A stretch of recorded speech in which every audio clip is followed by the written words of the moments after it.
ever wondered why an art medium that is just so enchanting could be so incredibly frustrating at times, right?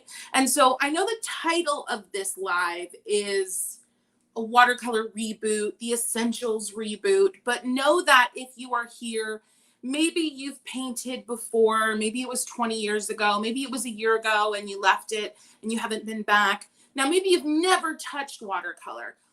Today, all of it, it's all for all of you, right? So you don't have to be an uber beginner. You don't have to be a new noob for this to be valuable. You can be someone who needs to be shaken up a little bit with watercolor. So I'm here to turn your frustration into absolute watercolor freedom. Friends, I see you popping on. Those numbers are climbing. If you're here, just give this video a boop. If you've been around with me for a while, you know a boop is a like. And a like helps the YouTube algorithm figure out who needs to see this video. So I appreciate every boop that you can give. Hello, hello.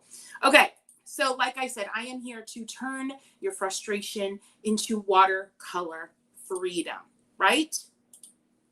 And part of that, you know, I'm kind of a no rules, or at least, you know, forget the rules every now and again type of gal. But I do think it's important to know the rules enough so that you can break the rules beautifully. All right. I'm so glad you're here. And we are going to be answering questions, so keep them coming. I do want to let you know a few things. I have a couple of people helping me here today. My amazing husband, he's like my tech guy over here. He's running all the banners and the crazy stuff that I just can't even deal with. And then if you see me commenting in the comment section, it of course isn't me because I'm doing this.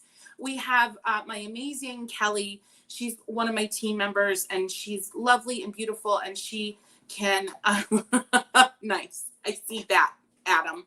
Look at him. See, he's in charge of the banners, and he's totally, you know, abusing his rights. Anywho, we have Kelly answering questions and keeping the comment section flowing beautifully because there are a lot of you here. So again, I'm so glad you're here. All right, let's do this. All right, we're going to switch on down to the painting cam, friends, because I want to show you the supplies that I'm using today. So we're going to get, there we go. Woo! All right. Now, in the description section, I mentioned what we're using, but first thing I want to say is this. 100%, absolutely. If you do not have what I have here today, I don't want you to worry one moment about it. Hear me again. If you don't have arches, if you don't have these exact brushes, if you don't have this set of paints, it doesn't matter. What matters is that you're here with me right now, that you're excited, that you're curious, and that we're going to paint together. Now, if you don't feel like painting with me, you can always rewatch and paint along later. But here's what I'm using today. You use what you have. Use what you love. I say that all the time. I'm going to be using arches. I've talked about it before. This is an arches pad. So it's got the glue binding on one edge. It's not the block. I find the pad and the blocks, the paper inside of them, to really function differently. But that's a whole video I need to do. And I really need to get on the phone with somebody from Arches and talk about that because it's weird. Anyhow, so I'm using the Arches pad. It's a lovely paper. Fantastic. Nothing wrong with it. If you are using a non 100% cotton paper today, you may notice some differences in the way that your paint reacts to the paper compared to mine. But again, please don't fret. Just go with it. All right. Next up, I'm going to show you the brushes. I'm going to be using my 1/4-inch dagger. If you don't have a dagger, get out a lovely round. I am using also my number 6 round. This is a brush that I have designed and will be available soon. I'm really excited about it. It's a travel brush, so it does some fun stuff. Okay, so those are the main brushes I'm going to be using, but I can't guarantee that I'm not going to pull out, you know, the whole artillery here at some point. So, you know, just be prepared for me to be crazy. All right. Next up, I am using the Art for Joy's Sake palette. I'm also going to be swatching out some other brands. At this point, if you're painting along, I want you to go ahead and get your palette nice and juiced up. All right. And I realize there may be some new friends here. And so let me just introduce myself for a moment, because I think that I just assume that you've all been here before. Good morning, Colleen. Good morning, Diana. Hi, Mary. I see you, Mary. I think I just assume you've all been here before, but maybe you haven't. So friends, my name is Kristy Rice. I am obsessed with watercolor, just absolutely obsessed. And some people have called me the Bob Ross of watercolor, which I think is so endearing. And here's the thing, I teach making art for joy's sake. And so while I am classically trained, and while I'm just blabbing along here, I'm going to show you a little trick I do with my palette. So friends, this is a travel palette. Wonderful little guy here, 12 pans. I'm going to show you this paper towel trick. So you wrap it around and then you clip it. So friends, I think the reason that I've been referred to as the Bob Ross of watercolor so often, and for all of you who've watched that documentary, I know you're worried they're going to come after me for even just saying his name. Anywho, but I think it's because I care a lot about the joy that you experience and you discover in this journey. I don't care as much about the supplies you use. I don't care as much about how often you paint and your discipline. I don't care as much about keeping it all tidy. Yeah. And what I care about is your experience. What I care about is your joy.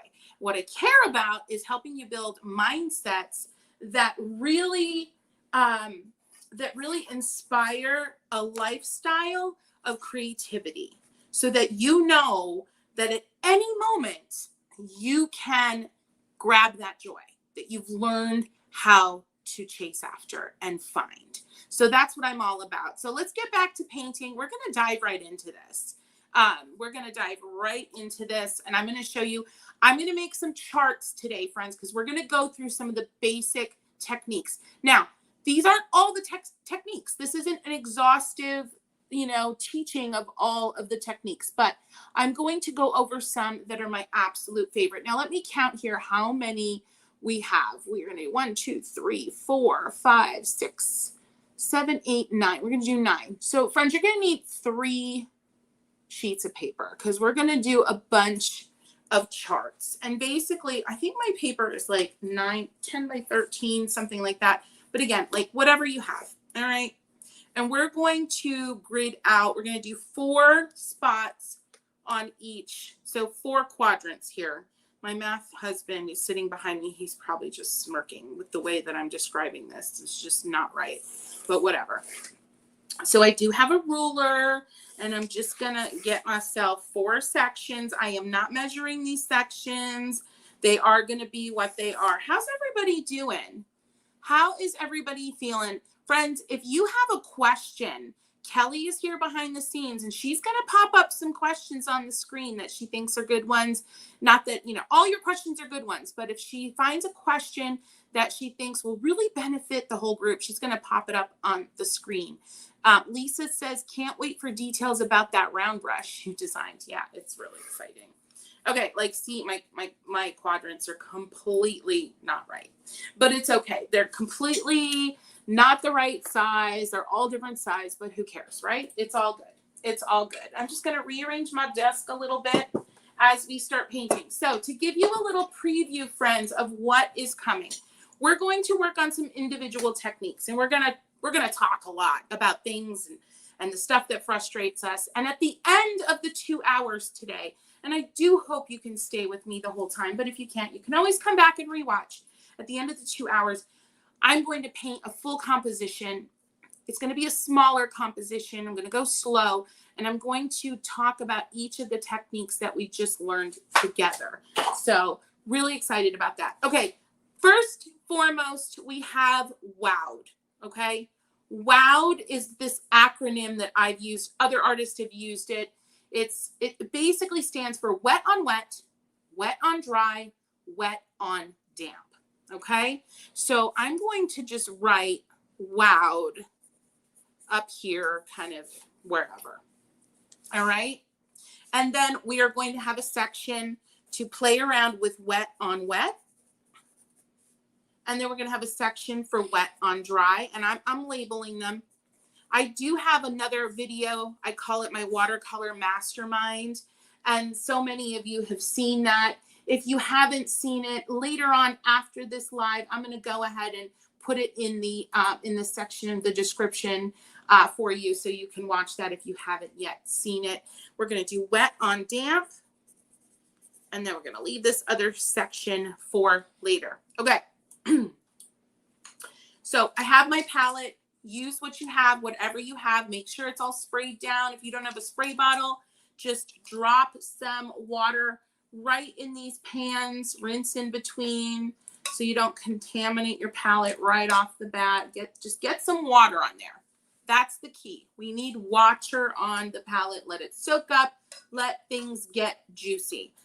Okay, so wet on wet. And friends, again, this is not new for many of you, I gather, but it is always amazing and so good for your creative soul to have a refresher. So what I'm doing right now is I'm painting water on the page. And I'm going to show you two different things.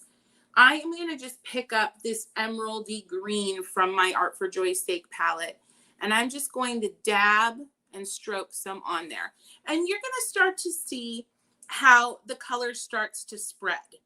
I think the one thing that many people envision when they think about watercolor is the explosiveness of it. Am I wrong? Am I wrong? Like when you think of watercolor, you think of like the that happens of the pigment. I had no words there. I just had a sound effect.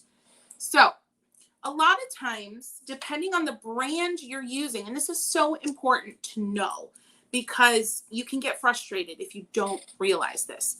This is watercolor pigment. This is a multi-pigment formulation from my own collection. And it does travel and it does explode in water.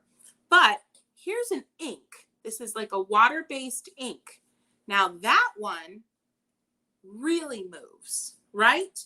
And I think this is what a lot of folks who've never painted before, you expect this kind of movement in your watercolor, no matter the brand. You've got Crayola, you expect it to just dance across the page. But the reality of it is, depending on how paint is formulated, my paints, for example, are formulated with a little bit more opacity. So the additives we've used kind of inhibit some of that explosiveness. Now this is an ink. This is just formulated in a completely different way. And it really travels. Another example I'm going to show you here, and I actually was going to do this later, but I think it makes a lot of sense. So this brand is by Golden Paints, and it's called Core. A lot of you are familiar with Core, and I want to show you. And the reason I am bringing this up is so important because half of the battle, I'm going to go ahead and say like 90% of the battle is keeping yourself inspired, keeping yourself painting. And when you feel frustration over, well, this doesn't look like I thought it would look, right? You're going to quit. And so I want to explain some of the reasons that maybe your painting doesn't look like someone else's painting. It's most likely got to do with a couple of things. It's got to do with environment, so literally climate. What's going on where you live? Do you have a fan on? Are you in a humid and arid climate? And most importantly, the brand you're using. So you've got to, the point is, give yourself grace when you're starting out this journey and things on the page aren't going like you thought they'd go. Now let's look at Core. Remember, this is my watercolor. This is like a watercolor ink, so to speak. This is Core watercolors. This is one brand. Look at that. This brand travels like it's just out of control. Out of control. And it's formulated like traditional watercolor, but there's a whole lot of really cool science behind Core watercolors.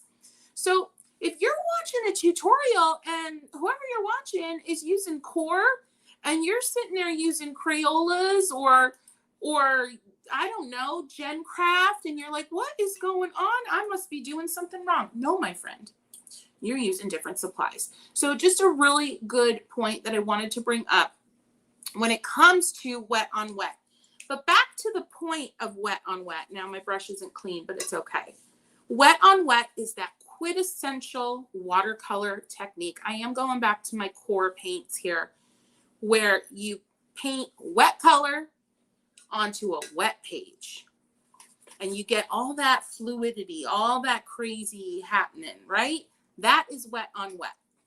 The other thing, and this isn't talked about nearly enough, and I've got to bring it up, I'd be remiss if I didn't, is that, let's say we're painting a leaf, friends. Okay? I'm going to go in and get in my fluorescent yellow. Let's say we're painting a leaf. And this is, I use the word margin a lot. I recently posted over the weekend a video about color theory. And I talked about, let's stop building fences around the different aspects of color theory. Well, it's the same thing. Let's stop building mental fences around these watercolor techniques and what they do. I painted a leaf, right? Now, maybe this is obvious to some of you, right?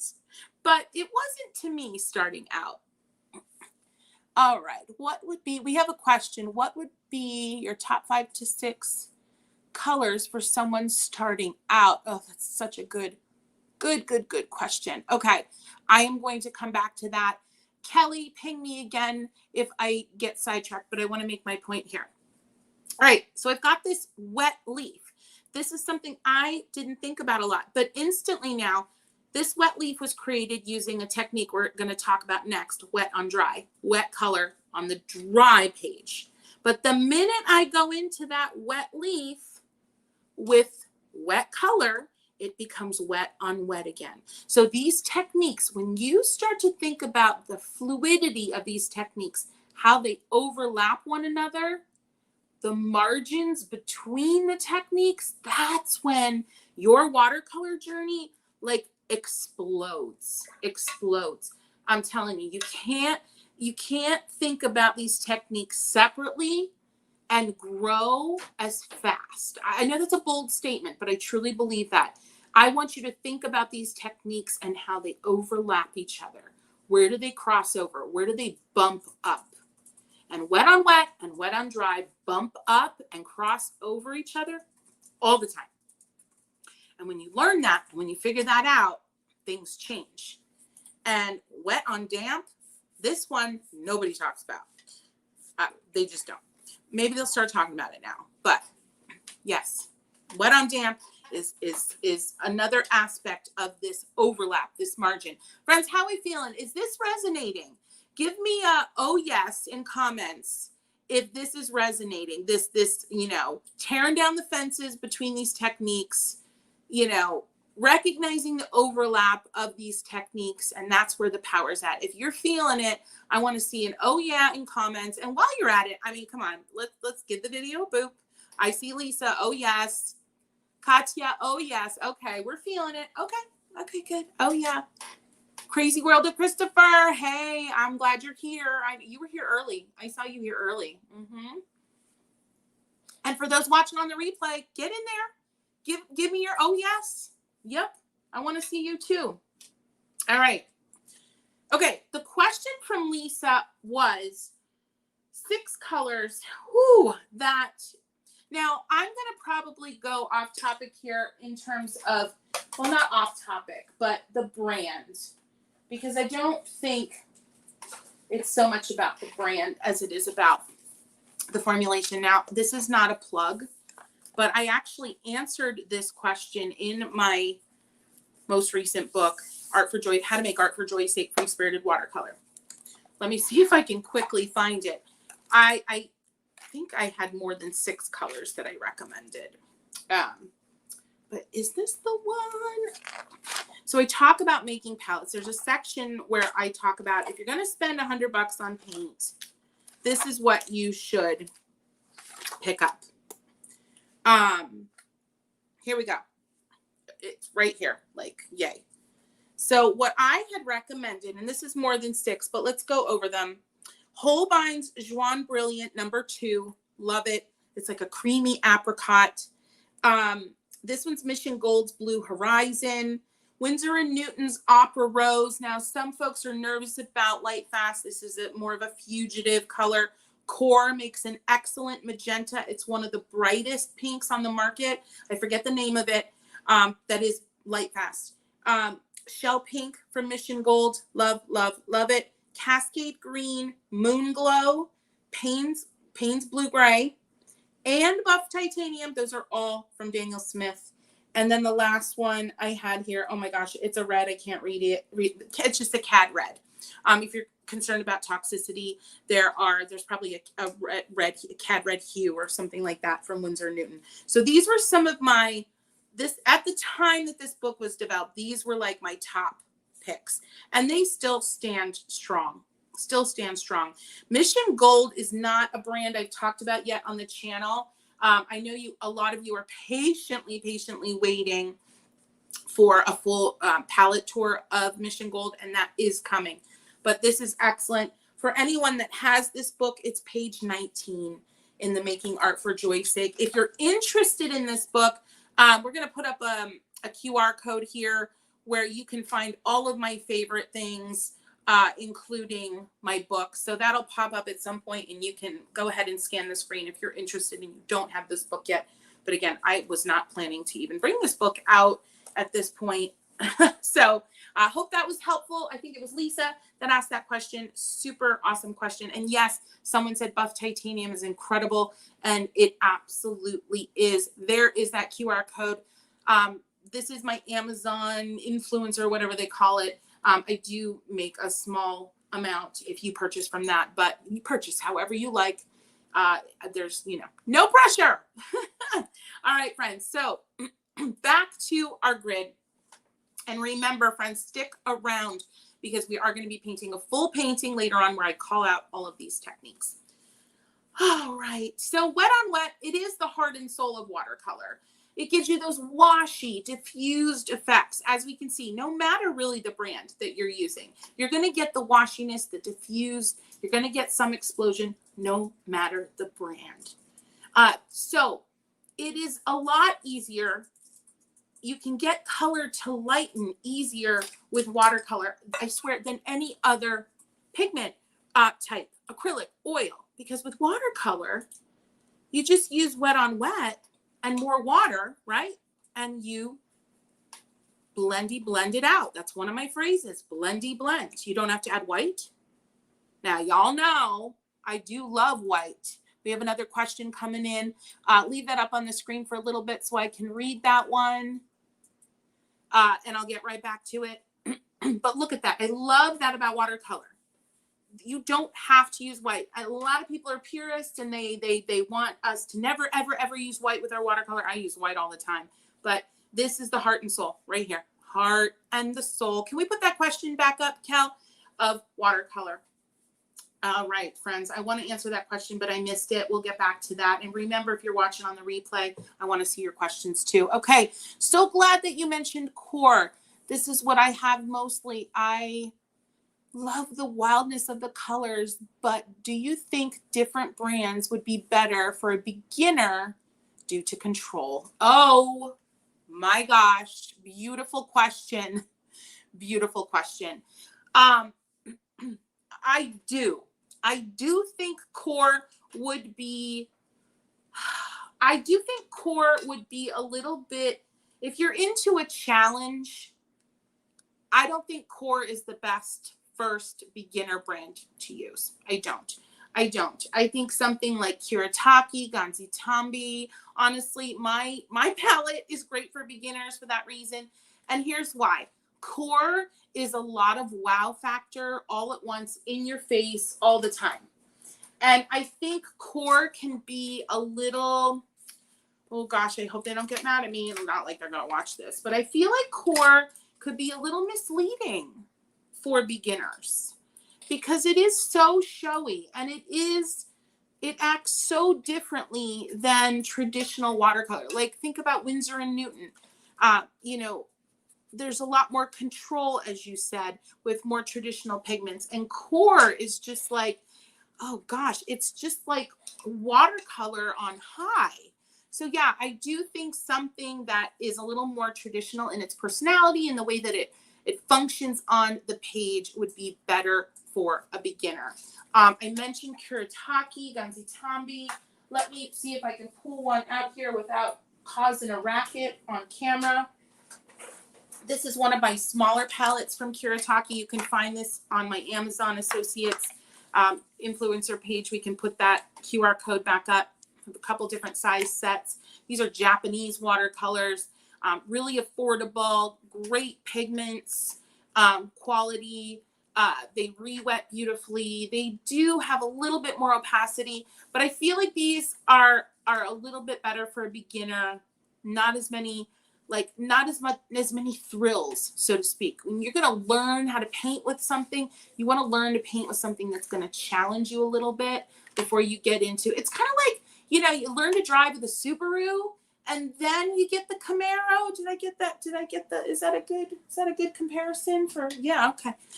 My husband's shaking his head, yes, right? So like the core is like the Camaro. It's fast and crazy and out of control. Anywho, hope that's helpful. Awesome question. Friends, keep those questions coming. All right. Video seems to be a bit blurry.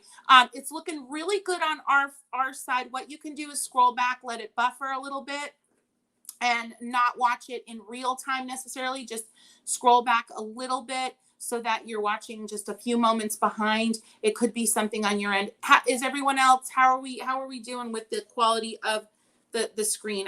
We are broadcasting in high def, so hopefully if you just scroll back a little bit and let it buffer, that will improve things for you. Virginia says, my first was the Kiritaki, the 36 set. Still use it all the time. It's fantastic. Oh my gosh, Kristy, thank you so much. I think, what is that called? Is that a super chat? Thank you so much. I appreciate it so much, very much. Thank you. Clear here. Thanks, Virginia.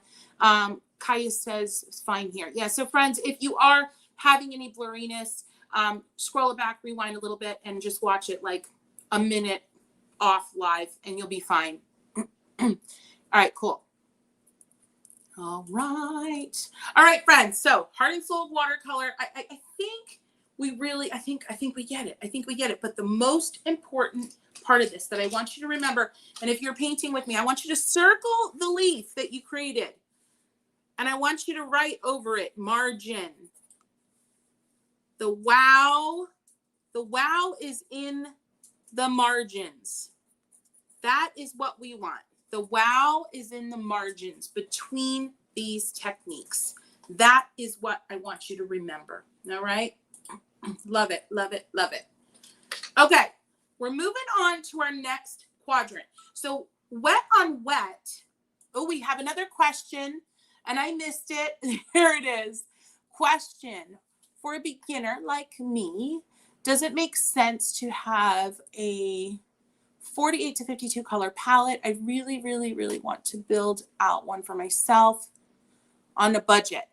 Okay. I am probably going to give an answer that is not popular. I am a big fan of convenience colors. I like big palettes. Like, okay, this is my Daniel Smith palette, friends. Like, I like all the colors. There are many colors in here that I could have mixed with other colors, but I like all the colors. So I am a fan of, if you are excited and you have a budget set that will allow you to build a 48 color or a however number color palette, if you have that budget, go for it. There is nothing wrong. You're going to hear people be like, oh, you should just get a mixing palette with your basic, you know, what is a mixing palette? It's like your cools and your warms. It's like 8 colors, maybe some burnt sienna, burnt umber, and that's it. And you can mix from that. That's cool and all, but that's for someone who's really, really interested in color mixing. Here's what I say. Follow your joy when you're making your palette investment decisions. Is your joy in color and just playing around with lots of colors? Or is your joy in learning the ins and outs and the theory behind color mixing? If your joy is the latter, then get the mixing palette, the 6 to 8 color mixing palette, right? I have one here. I'm going to show you an example. But if your joy is like me and you're more all about just getting in, painting, having a blast, then invest in that bigger palette, I'm going to say. All right, so this is a brand called Blocks. This is their mixing palette. Why is it not opening? Because I'm live and it's going to be bold. So this is a palette for someone who's super interested, and I'm sure someone in comments can give us a list of perfect pigments for a small mixing palette. And this is what it looks like. This doesn't make me happy. Now, I bought this because I do want to challenge myself to see what I can make from something like this. But this is my joy. Thank you, Jessica, so much. I appreciate you. My OCG. I'm reading the comments. Sorry, friends. So follow your joy. I hope that was a valuable answer. But don't feel any guilt if you have other teachers encouraging you to do this, because this might be their joy, but it doesn't have to be yours. All right. Now that we covered that, all right, friends, let's get on to wet on dry. I will say this, wet on dry is the technique that I use most often, especially when I'm starting a painting. But we talked about margins. Wet on dry quickly turns into wet on wet very quickly. All right, so getting in here, I'm going with leaves because, wet on dry. Dry paper, wet brush. So dry paper, wet brush on dry paper. And now you're going to notice instantly, right? Boldness, saturation is on high. Wet on wet, you can't, of course, you're going to get the boldness, but you're going to get that more of that range instantly from dark to light or bright to sheer, okay? With wet on dry, you're going to get more crispness in your brush strokes or more saturation. Now, I could go in lighter and do the same leaf, but I'm still going to get that crispness of silhouette. This is lighter, so we don't have the saturation here on purpose, but I'm not getting the bleeding. I've got control of my shape. All right. Love it. Now, like I mentioned, let's just get at her again, because this is where the joy's at. This is where the wow's at. The minute you lay down wet color, that next brush stroke is wet on lovely wet. And you can start to do magical things. Diffused details like that. Look at that. You can start to go in. I'm getting a little red and a little green on that brush. You can start to go in and do a little contrast detail. I mean, look at that. This is where the magic happens right here. I get so excited, and it's what we forget. We like to compartmentalize these techniques, right? But we forget about where they overlap. All right. Yes, I am using my Art for Joy's Sake palette. We'll go ahead and put up a link if you are interested. Again, friends, let's face it, I'm here to teach. I'm here to help you navigate this crazy world of watercolor, but I do happen to sell things. So if you ask, I'm gonna show you where to buy them. So we're gonna pop that QR code up on the screen. If you're interested in picking up that palette, you can go ahead and scan that QR code, and it'll take you right where you need to be. This is a 12 pigment palette. This was fully developed by me. These are custom colors that don't exist anywhere else in the world. And Angela, I am so glad you're here for this live. It is good to see you, or at least see your avatar. All right, so wet on dry. I am going to go ahead and paint a leaf that we're going to use a little bit later in this wet on dry conversation. I want to make sure the sound is still good, friends. Give me a yes if the sound is still coming through loud and clear and you're happy with it. All right, I'm going to paint this and we are going to go ahead and use this later. So if you're painting along with me, paint yourself a leaf and let her go. Okay. So wet on dry, couple of things, and feel free. Now these charts, friends, if you've ever painted the charts with me, yes. Okay, sounds good. You know that these are so valuable. Save these, pin them up, take notes on them. All right. I'm going to say this. Wet on dry, it gives you boldness. I'm going to write this right on here. It gives you control, right? Love it.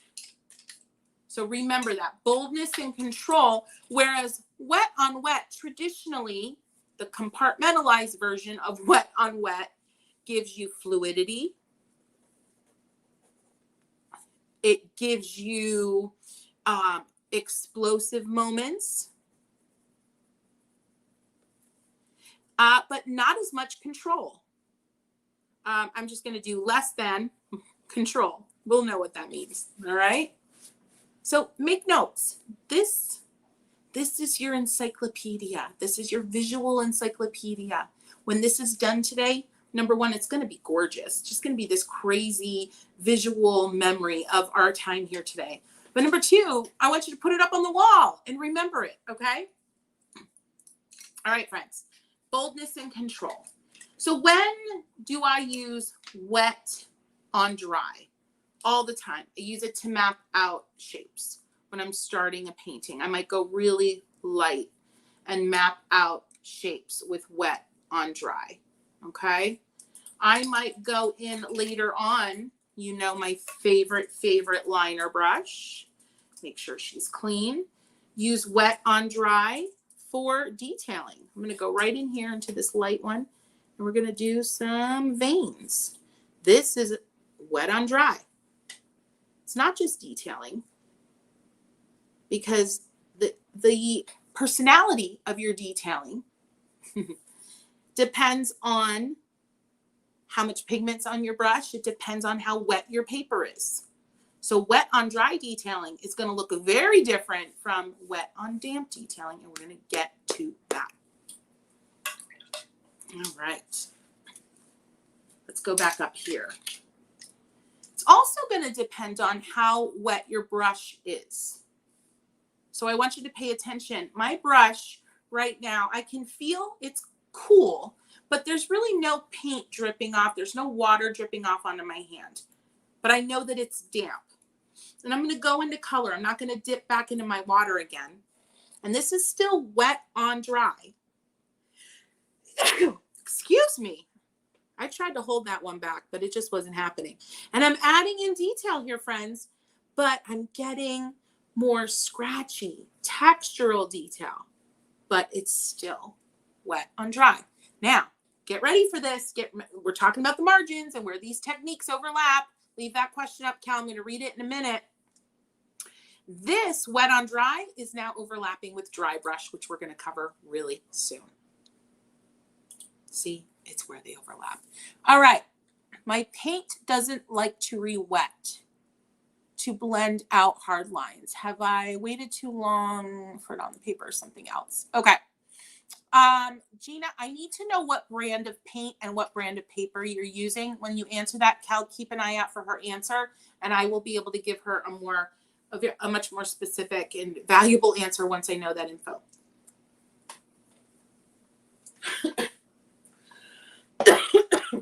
Okay. Great questions, friends. Colleen, how do you determine how wet or damp the paper needs to be? Fantastic question. It depends on the effect. If I want a really explosive moment where I know I'm going to swirl around a lot of colors, let me show you. I'm just going to go ahead and grab a scrap piece of paper. I'm going to answer this question by painting.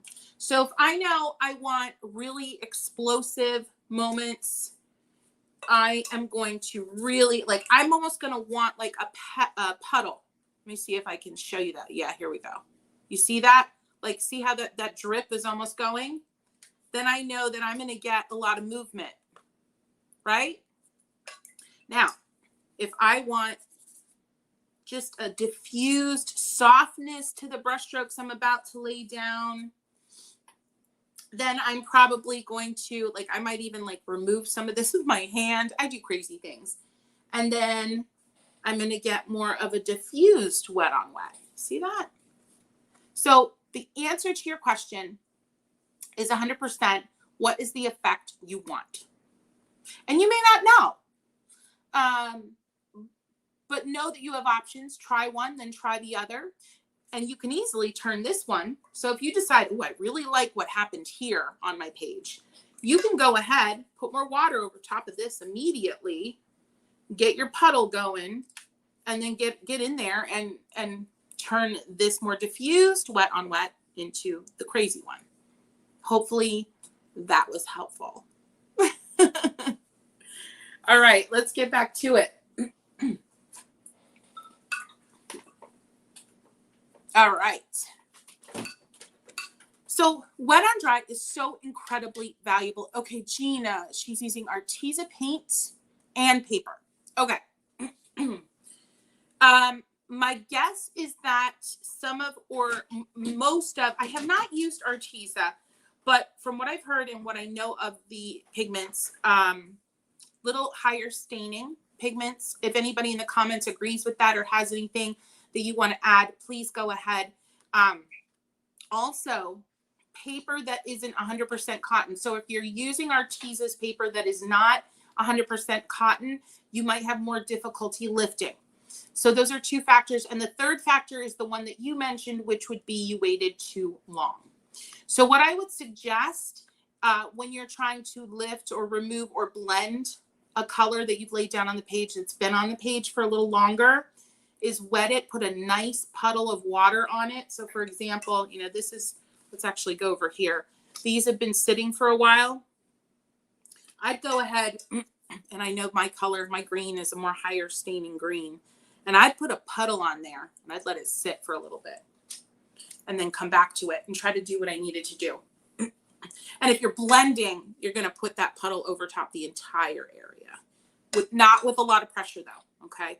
This is fantastic, friends. I just want to say how fantastic these questions are. This is the stuff of watercolor technique. This is where it all starts making sense and jiving. And if you agree, if you feel like you're having a few or even just one aha moment, friends, will you give this video a like? You know what I call it? It's a boop.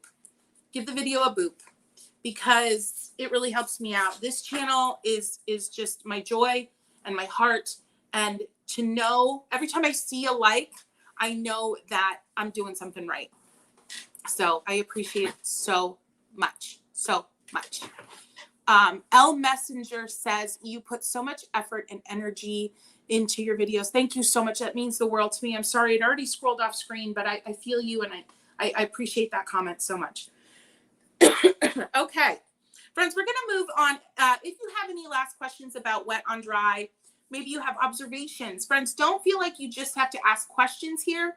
You're painters too. If you have observations, let us know. I want to know the observations from your own experience. Okay.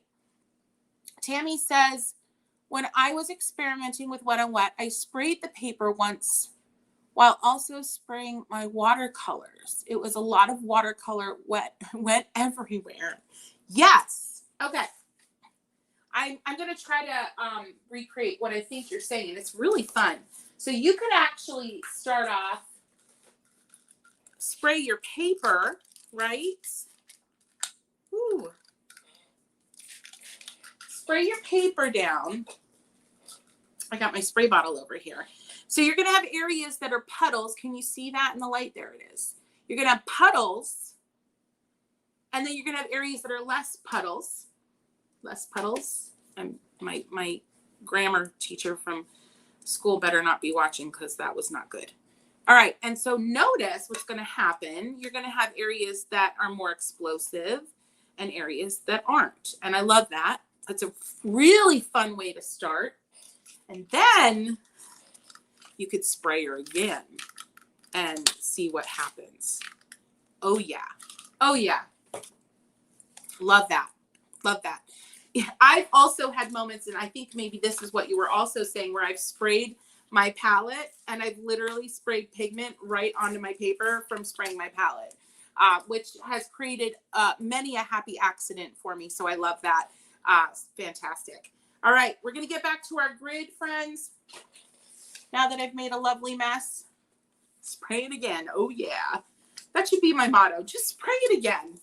Spray it again. All right, wet on damp. Friends, while this is not, the technique I use as much wet on dry, this technique, wet on damp, is so underused, and it is just not spoken about enough. Virginia says it's fun to blow on the paper or use a straw. Love it. Do it. Fantastic. Wet on damp is something that happens. It's a margin technique. It's 100% margin technique. And maybe that's why it's not talked about a lot. But I'm here to talk about it. Okay. So we're going to go ahead. You're not going to create a puddle like we've been doing at different points. And I'm sorry that my chair is squeaking. Maybe I need to get my AV guy to look at that. Okay. So your page is damp. Now, I have a video all about water control where I talk about these techniques in detail. When this live is over, I'm going to link it below in the description information section, because if you haven't watched it, you need to watch it.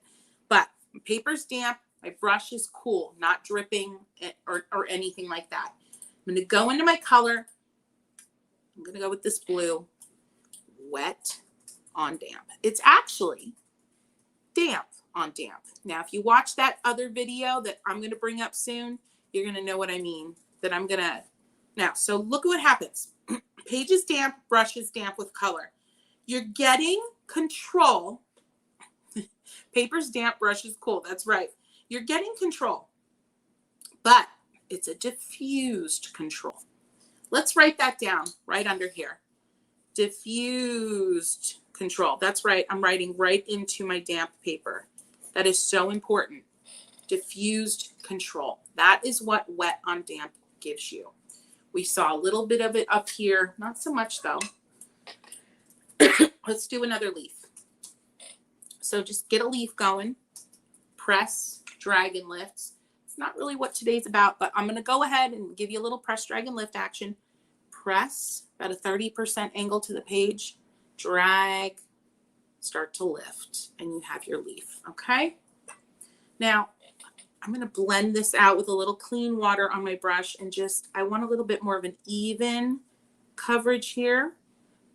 And we're going to let this dry a few moments.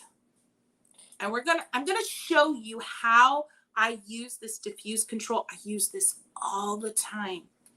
And it is so lovely. Drag and lift. That's right, Tammy. I need to design a little animation of a dragon with a paintbrush in its mouth or something. Seriously. Kristy says, when I make videos, I figure my squeaky chair is part of the ambiance. Well, fantastic. That just makes me feel so much better. Ay, ay, ay. All right. So as I'm chit-chatting here, let's talk about wet and damp. It's such a magical technique. Depending on how damp your paper is, how wet your brush is, it's going to change what happens on the paper. And I will show you some of that. So let's go in. Let's get a little bit more of a puddle. Now, my water isn't perfectly clean, and that's good because I want you to see what I'm doing. Now, my brush I can feel, when I'm touching it right now, I'm getting a little bit of moisture. You see that on my finger? That's how moist, I know people don't like that word. That's how wet my brush is. All right. So definitely more wet than my cool brush that made this. Okay. I'm going to go pick up color and look at the change. Look at the change. But can you just imagine when you get this technique into your brain and it lives there and it makes a home in your brain, imagine what you're going to be able to do with it. Seriously, just imagine. It's just incredible. Okay. How we doing, friends? I love when y'all answer questions for each other. Like Tammy's answering someone's question about a half pan. Yes, you're right. That's right. I love it. Don't be sorry for joining late. Glad you're here. And friends, if you're here on the replay, you are part of this moment as well. Ask your questions. We will get back to you. We will answer your questions. We're here for it. All right. I'm going to go back to this leaf. She's damp. We've got another question. Can you overwet the paper? I've had a few times when the water has left a stain. Is that just how the grade is that the grade of paper Strathmore? Okay. Yeah. Oh, let's talk about Strathmore. Yes. I had a video recently where and while I'm chatting, friends, I'm going to go ahead and do some detail with a cool brush. So not a lot of water on the brush. I'm going to add some detail to this. And it's going to diffuse. And let's watch it. I'm going to do with purple and a little bit of green. So Strathmore, friends, Strathmore 400 is not a paper I love. It does, I'm just going to say this, it does weird things. And that staining, I believe, watercolor paper has sizing. It's basically an additive or coating, if someone knows the more appropriate way to describe that. It's basically something that is added to the paper that helps it more evenly absorb water and pigment and all the things. Look at those just modestly diffused linear details. Look at that. It is so delicate.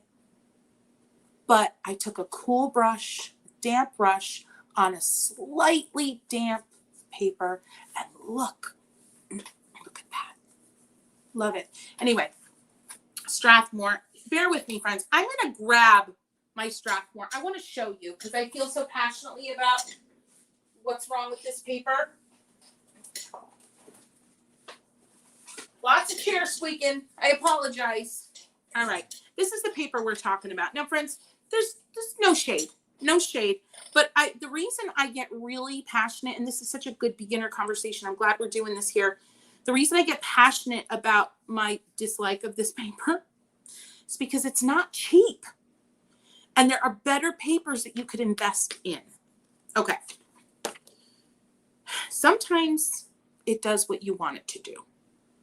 These are not great paintings. These are just whatever. And sometimes, like this was painted on the same day. This, nice evenness, things are going on that you would expect. And this, what the heck is this? Same brush, same paint, same paper. And this is what I got. And this is what I deal with every time I try to be okay with Strathmore. And so, friend, I will say this. I think your issues have a lot more to do with the paper that you're using than anything else. All right. So one of the papers that I recommend again and again and again, if you're going to spend, now I don't have the cost up in front of me. Maybe my tech guy can go look it up for me and compare Strathmore 400 to Academy cold press watercolor paper. And let's just really compare the cost for, say, like, 8 by 10 sheets or something. We'll see if we can get that number from him. We'll come back later with it. But there's better papers for the price.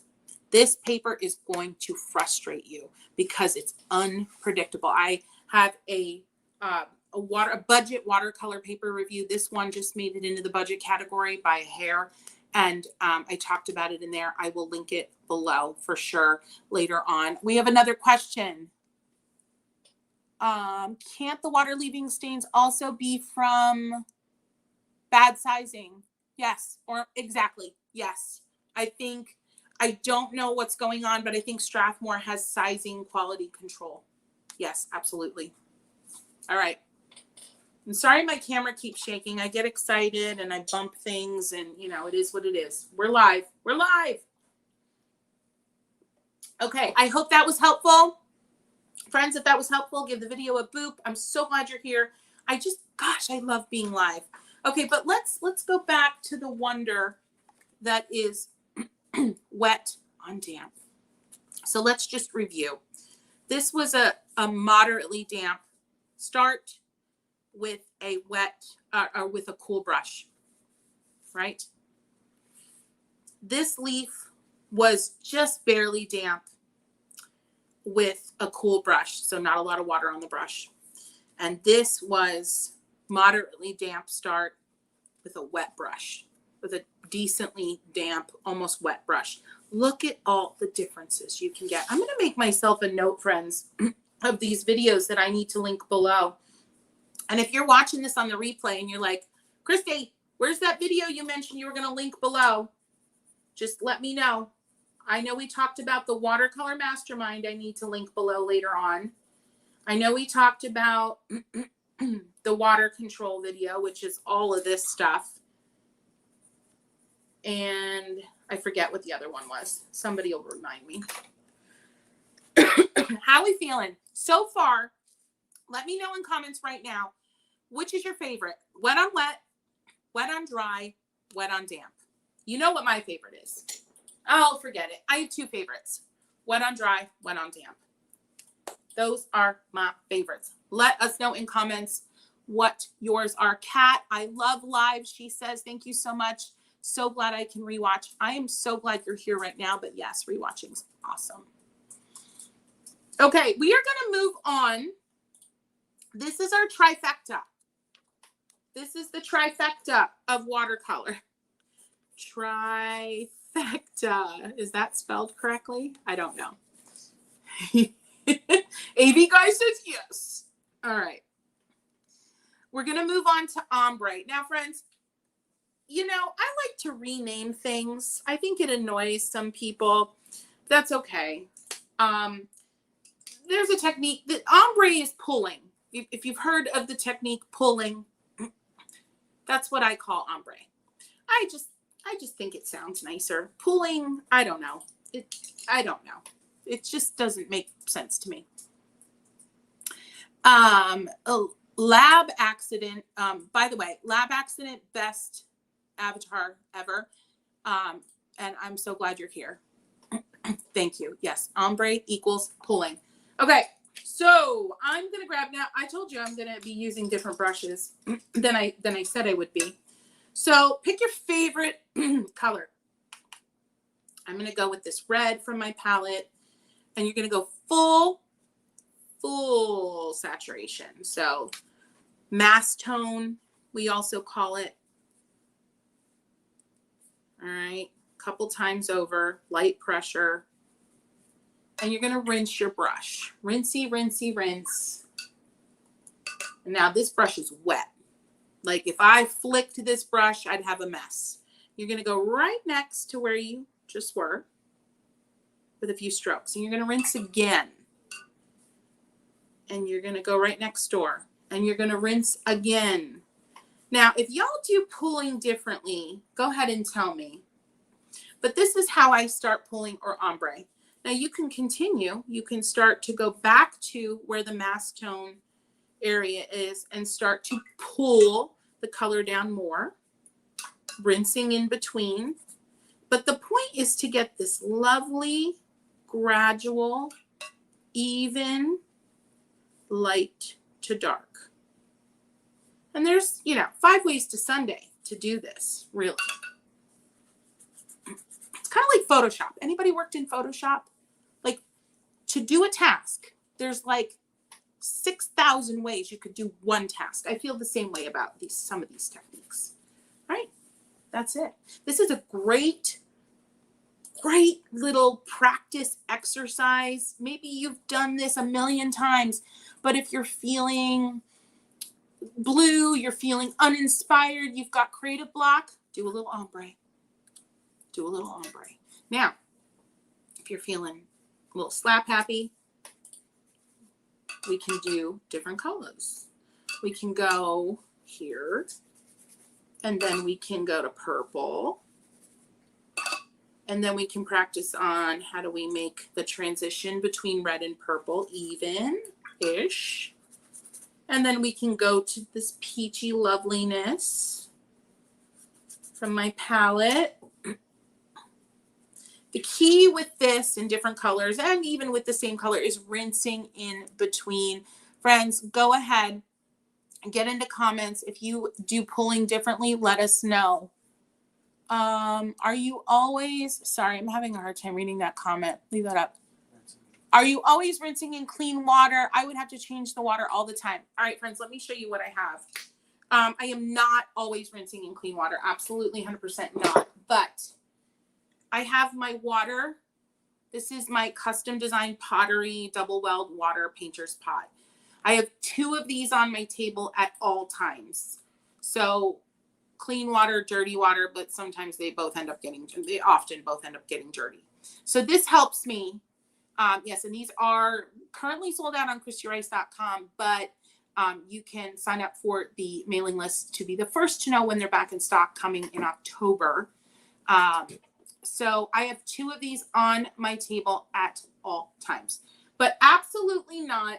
This is one thing that is, I just feel like suggesting that we always have to rinse in clean water is a little bit like creative bouginess, because it's just not necessary. It's not all the time. There are moments where rinsing in clean water, 100% clean water, is appropriate, but it's very few and far between. Okay.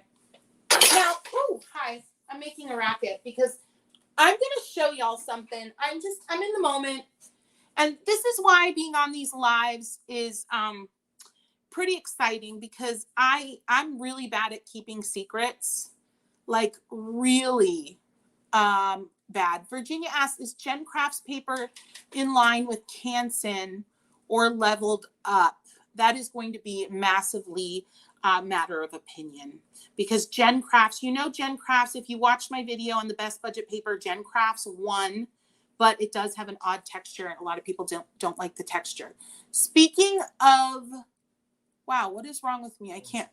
Speaking of rinsing, do you get conscious about wasting pigment? Oh, I love this question. There are moments where I'm like, oh my gosh, I just rinsed away, like, I don't know. I feel like I rinsed away a whole big goober of pigment. It's something I am conscious of. And you know what I try to do? But I don't get conscious of it to a point where I'm like letting it impact what I do. So something you can do is, if you're really worried about it, is have a little palette. Sorry for all the noise, friends, but I'm grabbing things. We're in the moment here. I have these little porcelain dishes. So say you're painting and you've got, a decent amount of red or whatever the color is on your brush, but you're ready to move on. Go ahead. Always have one of these at the ready and kind of dispense as much of that color into a little dish or a palette, whatever it is, and then rinse. I mean, you can save this. This can go on your desk and you can use it somewhere. Use it for a practice session. Use it for an exercise. The other thing that you can do, if you feel like you just got too much on your brush to waste, is it's a little harder when your pans are full, but you can go scrape that paint back into your pan. These pans are full, so it's a little harder, but you can go do one of these, Can you see what I'm doing? I'm just scraping it. I'm like squeegeeing it back into the pan. That works. Kat says the mail link does not work. Uh-oh. All right. We'll fix that.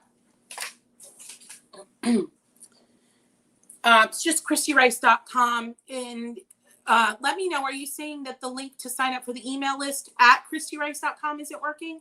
Thank you, Kelly. Thank you.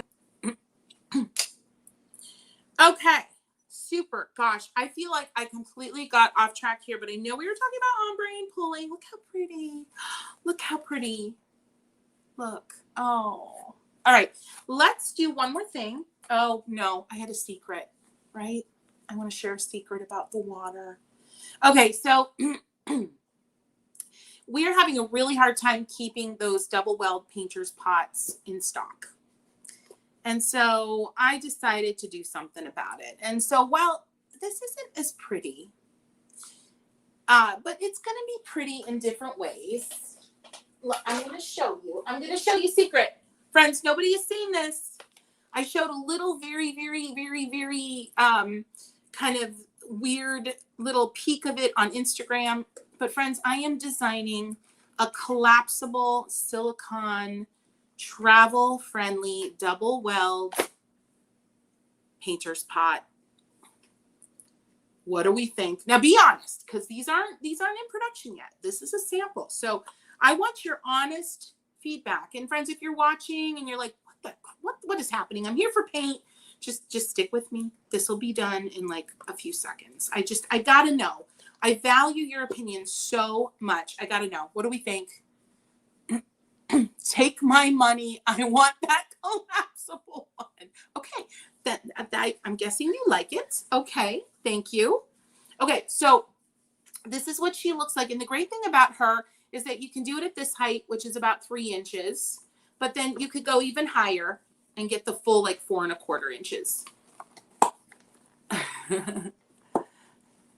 So that is what I've been working on. I'm designing a little carabiner with a fun charm that's going to hang. So you can, when this is collapsed, you can hang it from your bag, your backpack, whatever it is. It's going to be super cute. And the most exciting part is that the color, it's not going to just be this kind of boring color. We're going to do a watercolor swirl that's going to look something like this. Not quite as bright as this one, but yeah, we're having fun. We are having fun. No, the silicone will not absorb the paint and stain. Nope. Yes. So excited. Okay. Enough of that. I appreciate, keep the feedback coming now, because I'm going to read all these comments. You know, I'm going to read them and I will listen if you have concerns. I love that when you asked about the staining. My tests so far are showing no, but I will do some more testing. All right. Not interested in your invention. Awesome. Okay. Thanks for that. Okay. So ombre. Sorry, y'all. I needed to take a sip. So how does ombre come into play in real life, in real painting? How does it come into play? Because now I'm sure you've seen the tutorials, absolutely, like the night sky, the starry skies, the galaxy paintings. Absolutely beautiful. Leaves are my theme today, friends. Leaves are my theme. Just because it's easy and it's something we can keep going back to. So how does it come into play? And again, this is the margin of these techniques, right? We're going to the margins. We're not putting fences around these techniques right now. Start with this olive green. I'm going to go into my pretty soft pink here, and I'm going to go put it right next down to the green. And then I'm going to rinse, and I'm going to go in with a purple. And now I hear you. She's nuts. She's crazy. Purple leaf. What? All right, friends, this is ombre. We're pulling IRL, in real life. And sometimes some of you are probably sitting there saying, Kristy, like, I don't understand. Like, yeah, this makes sense. I get this. But friends, I'll tell you what, when I was just starting watercolor, now granted, I was a kid, but I didn't get it. I didn't get that you could like mesh and how these techniques meshed. Thanks, honey. So this is ombre in real life. Let's do another one here. And if you're painting with me, come on, get on it. All right, pink. Peach, right next door. So that, because if you don't touch, they're not going to blend, right? Right. Red over here. Look at that. I mean, and look, so you can build a whole painting, and you're going to see, if you've watched any of my full-length tutorials, you see me using this all the time. But I'm doing it almost like subconsciously. Kat, I am using my number 6 round. It's of my own design. It's a travel brush, and it'll be available soon. That's what I'm using today. But, any number 6 will do. So I love that. Love that. How are we feeling? Gooping pigment. Christopher, Crazy World of Christopher asked, does anybody have gooping pigment? Do you mean your pigment is kind of getting like weird and coagulating? I'm curious. Ombre leaves are so fun. Virginia says, thank you, Virginia. Friends, so many of you are still here with me, and I can't tell you how much I appreciate that. We are just about 1:15, and we're going to be getting into, I gotta shake my tail. And you know what, friends, this very well may just go a little late, but that's okay. I mean, say love you. All right, moving on to dry brush, friends. Let's do another 4 quadrants here. Getting out my ruler only because I want a little bit of a straight line, but not because this is going to be perfect. And we're going to do dry brush. We're going to do lifting, we're going to do glazing, and then we're going to finish up with linear detail, friends. How we feeling? How we feeling? Keep your questions coming in. Trying to answer as many as I can. I am looking down now, so if questions are coming through, I am missing them. All right, dry brush. This is not a technique that I talk about a lot, but it needs to be talked about. It needs to be talked about. All right. It really is just what it is, but it can be done in a bunch of different ways that I feel like sometimes get ignored. All right. So basic dry brush is if you've got a completely dry brush. Let's actually get a completely dry brush because that brush right now is not completely dry. This one, however, is. This has never been used before. I pulled this out right before. It's a brand new 1/2-inch dagger from my brush set, right? I am going into, I'm going to spray this just a little, going into my palette, and the only moisture that I'm picking up is whatever is in the palette. There's no moisture on my brush. Let's see what happens. Look at that.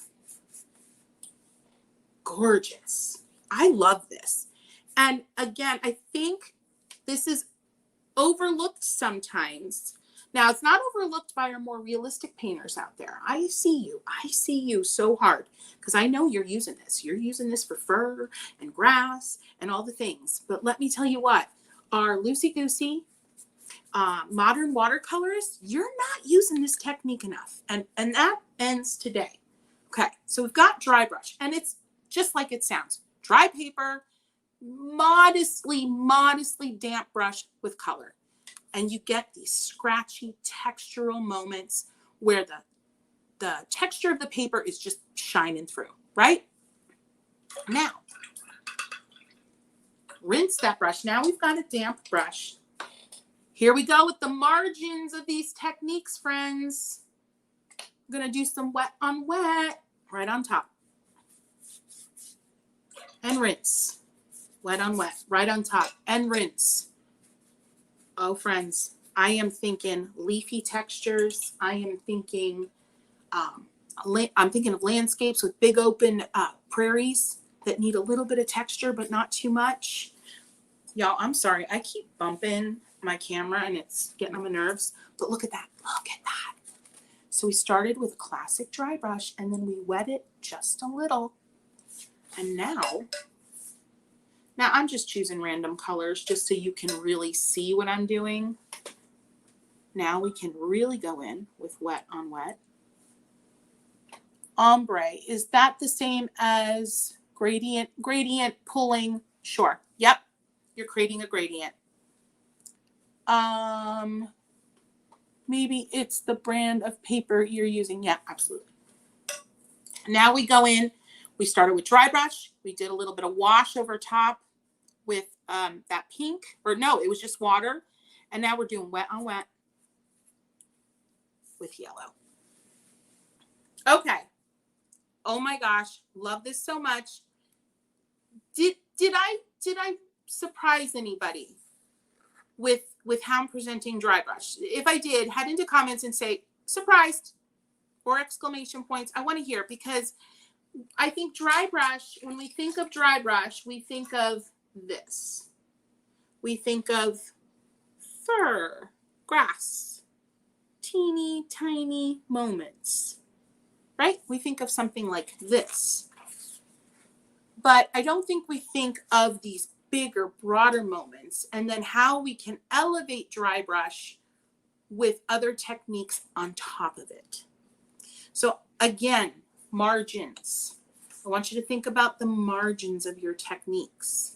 I kind of brought wet on wet into dry brush. It's a beautiful thing. It's a beautiful thing. Surprised? Yes. Virginia, I did this only as a mistake and would freak out. No, you keep doing it. Figure out places where you can do this. All right, I'm going to show you a place where you can do this. All right, I'm going to get out my big old 3/4 inch flat wash brush. And I'm going to dry her out as much as possible. And I'm going to pick up this olivey color.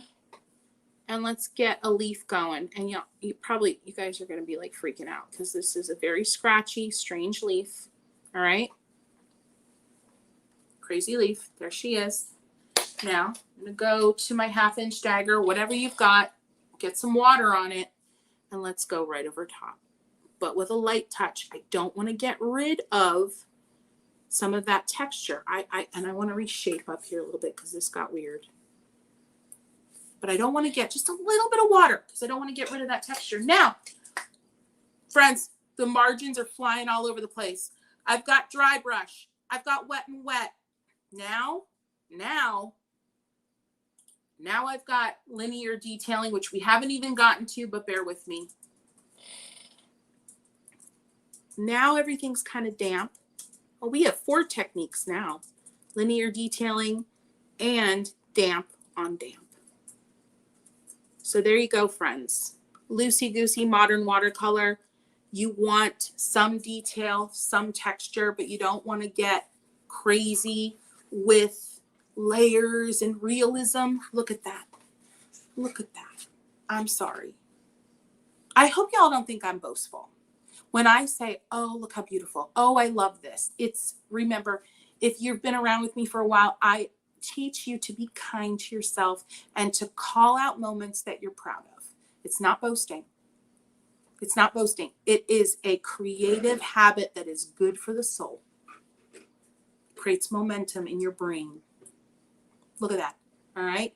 So I'm gonna write down here. If you're painting with me, I want you to write with me. This leaf was dry brush. This is like the boss leaf. Dry brush, wet on wet, because there was a little bit of moisture in that dry brush. There had to be for that pigment to activate on the page. Then we went to linear detail, which we haven't even covered yet, which was technically wet. Now let's say it was damp on damp. So we had a damp brush on damp paper. Talk about margins. Talk about margins.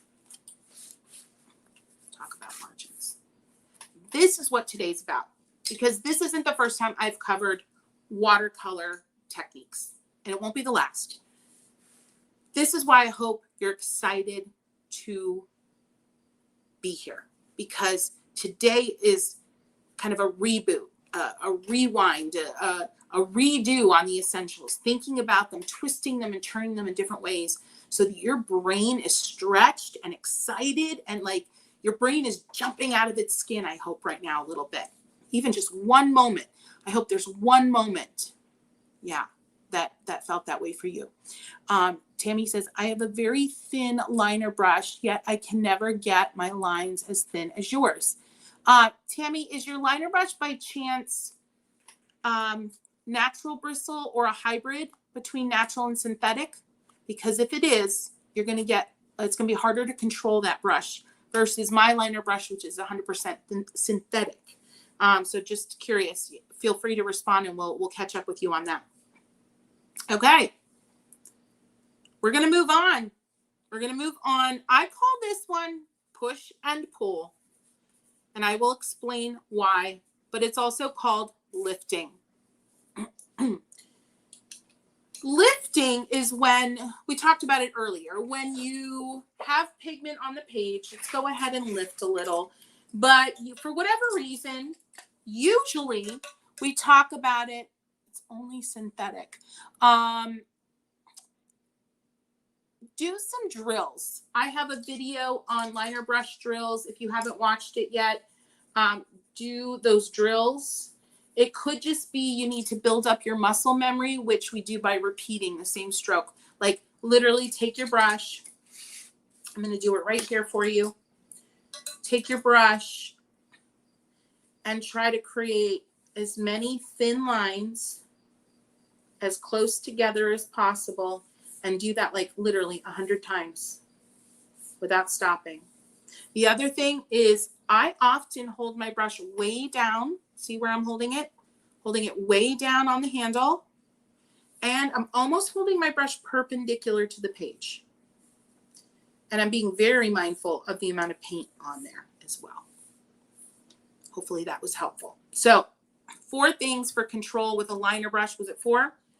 Drills, repetitive drills. Be very attentive of the amount of pigment and water on your brush. It's about a 60-40 ratio, pigment to water. And hold your brush perpendicular to the page almost, and then hold your brush way down. You're almost holding your brush on the ferrule. That's how I get good control. Okay, back to it. So typically lifting is used in the context of correcting a mistake, right? I never went back to that puddle I made up here. Anywho. So you're gonna, with a light touch, you're gonna go ahead and add some water to an area. I need a little paper towel. And then you might blot with a paper towel. This is a high staining color from my palette, so it's not gonna lift as nicely. Let's try up here. This is lifting. There we go. Removing color slowly, steadily with clean water and blotting, typically with a paper towel. You can also lift just with a directional stroke and blotting on a paper towel, and not, I actually don't typically like to blot with a paper towel. I don't like the texture it leaves. So I will just have the paper towel in my other hand and continually do this. All right. That's the typical lifting conversation. I call this push and pull because I'm in a constant state of lifting and adding color as I paint.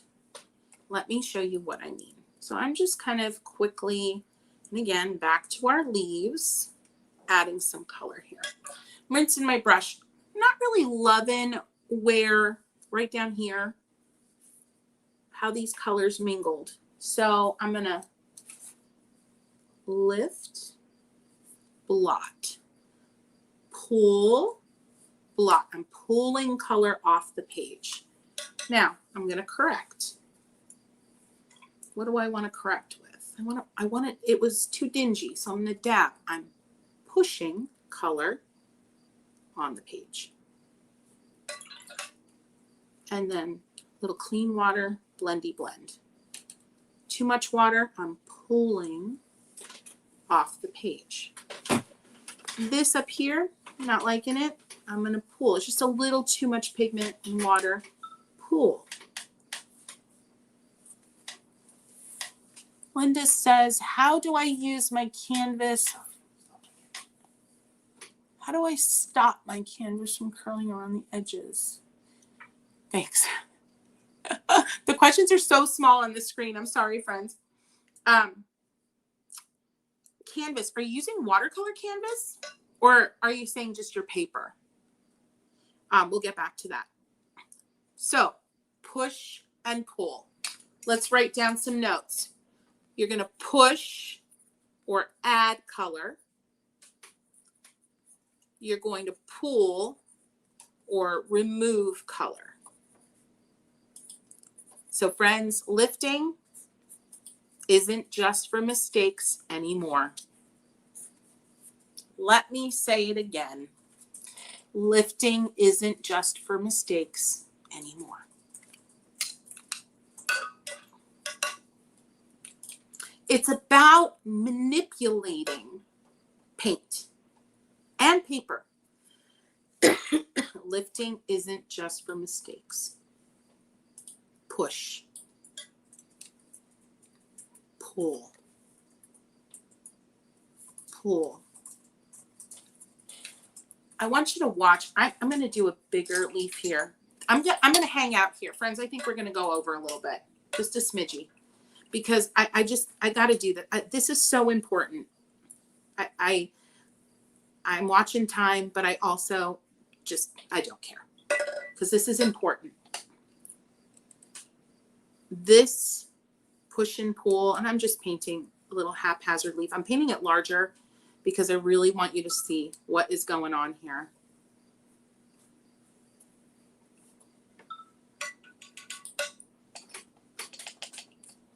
Paper, yeah.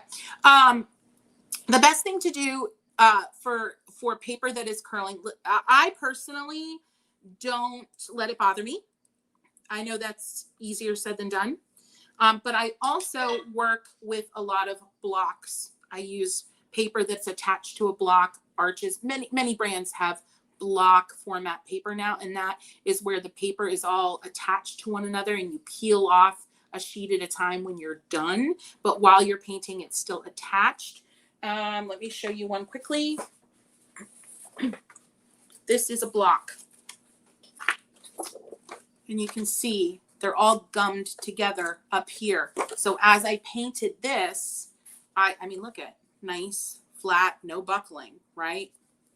You can also tape your paper down a little bit more labor intensive. And then the most labor intensive, which I do not do, I've never done, and I will never do, most likely is stretching my paper.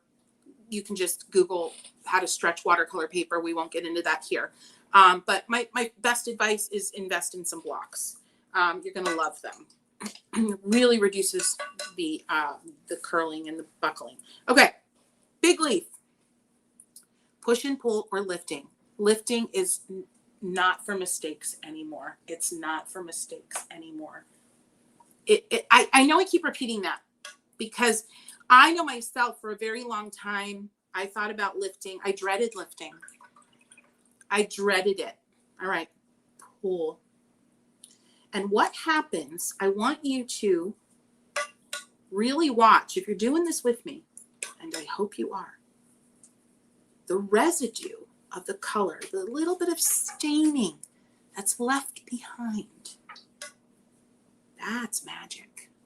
When you pull and push continually, look at, I just pushed and pulled and pushed. Remember, pushing color is adding color. You're painting, right? And pulling color is removing color. You're lifting.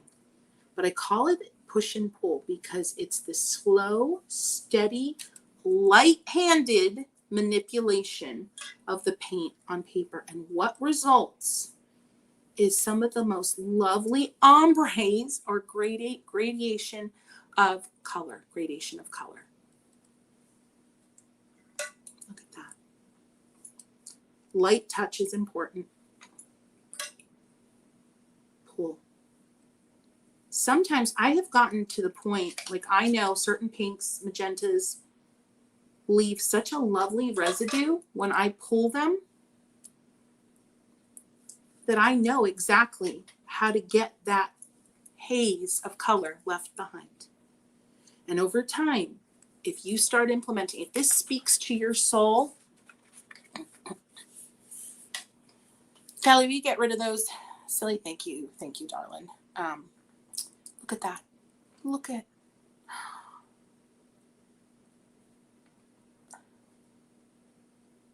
Look at that. Gorgeous. Push and pull. How are we feeling about push and pull? How do we feel about push and pull? Pamela, I would watch my Watercolor Mastermind first. The title of that video, I will link it below after this live, is Watercolor for Beginners that no one else is teaching you. That's the title. That is a great one to start with. If that was your question, I only saw part of your question before it disappeared, but that's a really good question. So friends, how do we feel about push and pull? Yes, great for getting highlights. Absolutely. Exactly. Such subtlety, Barry. Such subtlety. Oh, it's just heavenly. So I want you to try. I really want you to try the push and pull. I do. I want you to, and maybe you won't end up liking it, but try. Oh, but try.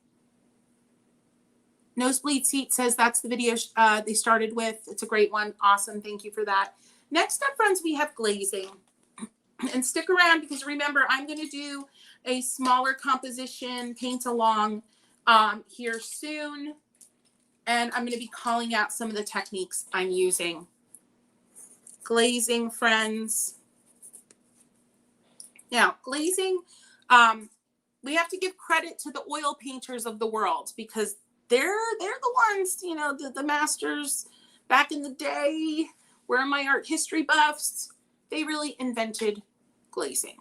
And it's basically where you're applying extremely thin layers usually towards the end of a painting to get those last lovely, super duper hyper realistic details. And of course it can be used at all different times throughout the painting to layer on color. Let me show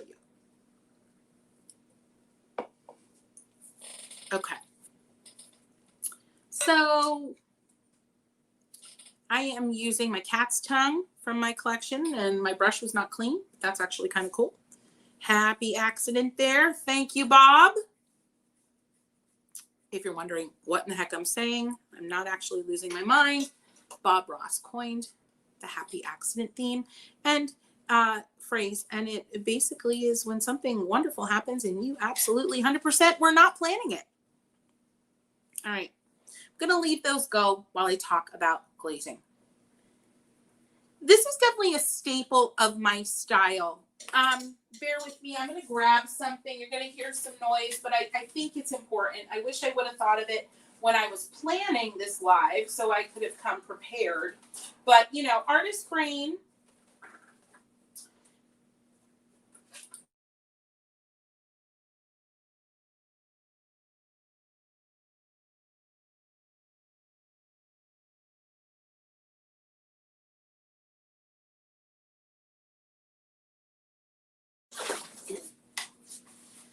So this was a video that I did to really dive into glazing. I will link this below. Glazing is a great way to layer color. You apply one layer, let it dry fully, apply another layer, and it can be a way of adding shadows. It can be a way of adding just more depth of color. And so this is such a wonderful example, this particular painting. This painting probably had, I'm going from memory, about 3, maybe 4 layers. So 4 times where I painted a layer, let it dry, came back, painted another layer, let it dry. All right. So awesome. So these are not quite dry yet. So glazing is just a fantastic way. Now, glazing, however, a lot of folks think, and I myself also used to think this when I was first painting as a teenager, even in my 20s in college, I would think glazing is just for super hyper realism. And that is not true. It can be for us loosey-goosey painters out there, myself included. Now, this is my personal, more realistic style. And yes, I did use glazing here. But glazing can be a wonderful, wonderful way to add just a little bit of dimension, a little bit of interest. And dare I say that what I did here could also be thought of as glazing, adding this kind of detail. It's a little bit of a stretch, but again, we're here to talk about the margins. We're here to break down the fences of these techniques. All right? All right, these are fairly dry. I want to give this leaf a brightness, a haze, a sunniness. So I'm just taking my yellow. Yes, it's a fluorescent, and I'm going to go right over top the entire leaf. And you see how it subtly changed? I'm going to do a little more right over top. Now you can really see it. And you can see I didn't do the second layer over here. I just did it here. That's glazing, my friends. I want one side of this leaf to look like it's curled up and the sun's hitting it more. So it's closer to the sun. So imagine a leaf, you know, curving out. I want to make it look like those top points of the leaf. All right, so I'm going to add a glaze of pink, maybe a little bit of yellow too. to one side. A little bit more.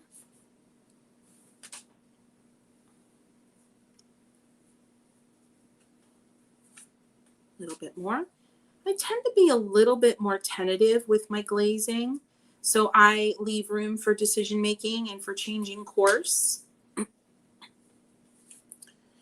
If you've been with me for any amount of time, friends, you know that I am a free spirit. I'm instinctive. I dive in, sometimes without planning, without thinking, overthinking. But with glazing, I tend to be a little bit more precious.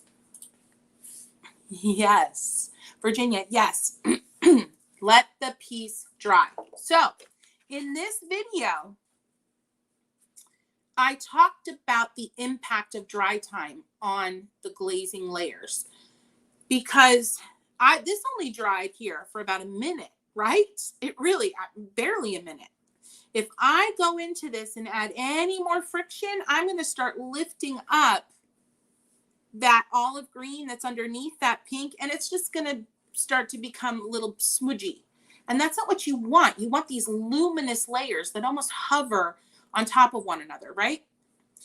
And I talked about in this video. There were layers of this painting that I let dry 12 hours because I wanted crispness in between. I wanted shapeliness in between my layers. I didn't want one color to pick up the color underneath as I was painting. So definitely one to watch. I'm going to make a note that I link it below. If you're watching this on the replay and I missed it, let me know. And there's a question, please leave that up, Cal.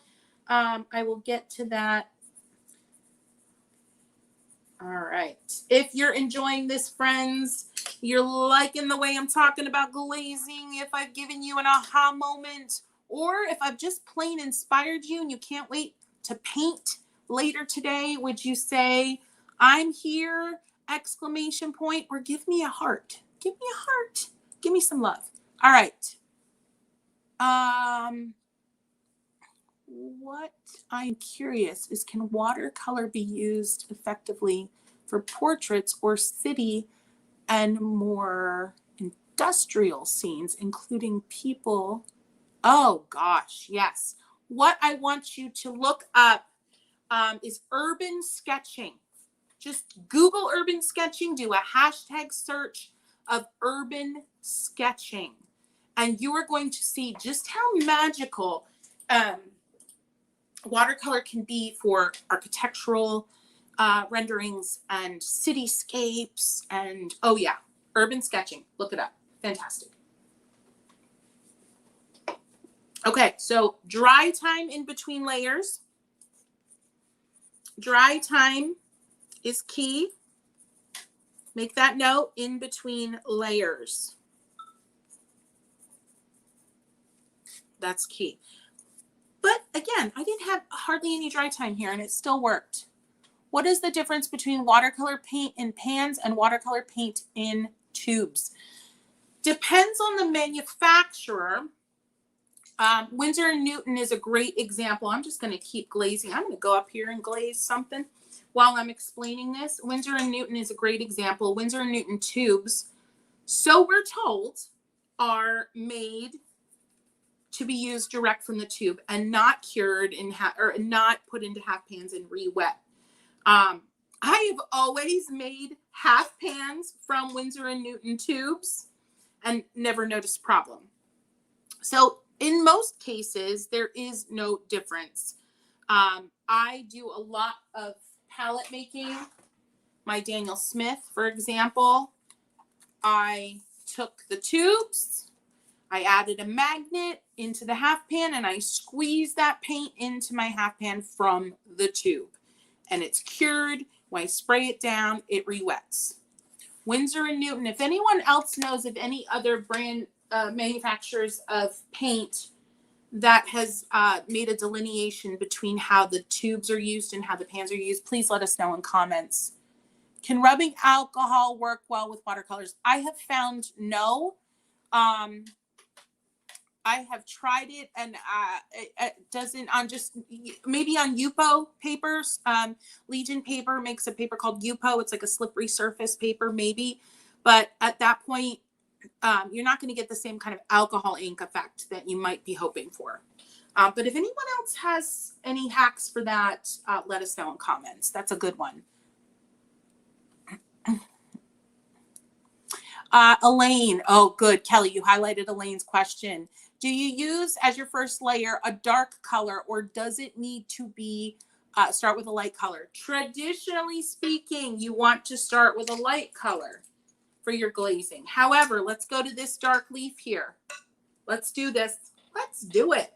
Because the answer is no. You can start dark and go light. Now, obviously, if you're going to go light, you're probably going to want a little bit of white in that light color. Or you can glaze right over top with another highly saturated color. Now, you're going to get a dark, moody effect for sure. So we're right here. We're right here. I went over top. That's backwards. I went over top that emerald green with a bright pink. So it's a look. It's a look. It's specific, but it's something you can do and play around with and see what kind of effects you get. I'm glazing with this soft pink from my palette just to add some creaminess. Lovely.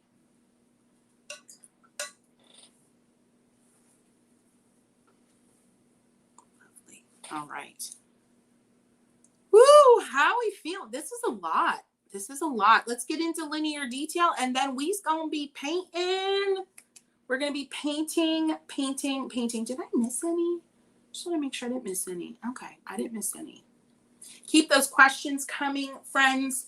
I am going to continue just playing around here because I have something to say, and I don't want to just be flapping my gums and not giving you something to look at. But friends, these techniques are most powerful because they're going to give you aha moments, guaranteed, where these techniques overlap and where these techniques break down the barriers between the supposed rules of one technique, application of the other technique, where you break down these barriers is where your aha moments come. But the only way that you can get there is by, what am I going to say? I'm going to say experimenting. That's the only way you can get there. So you need to experiment.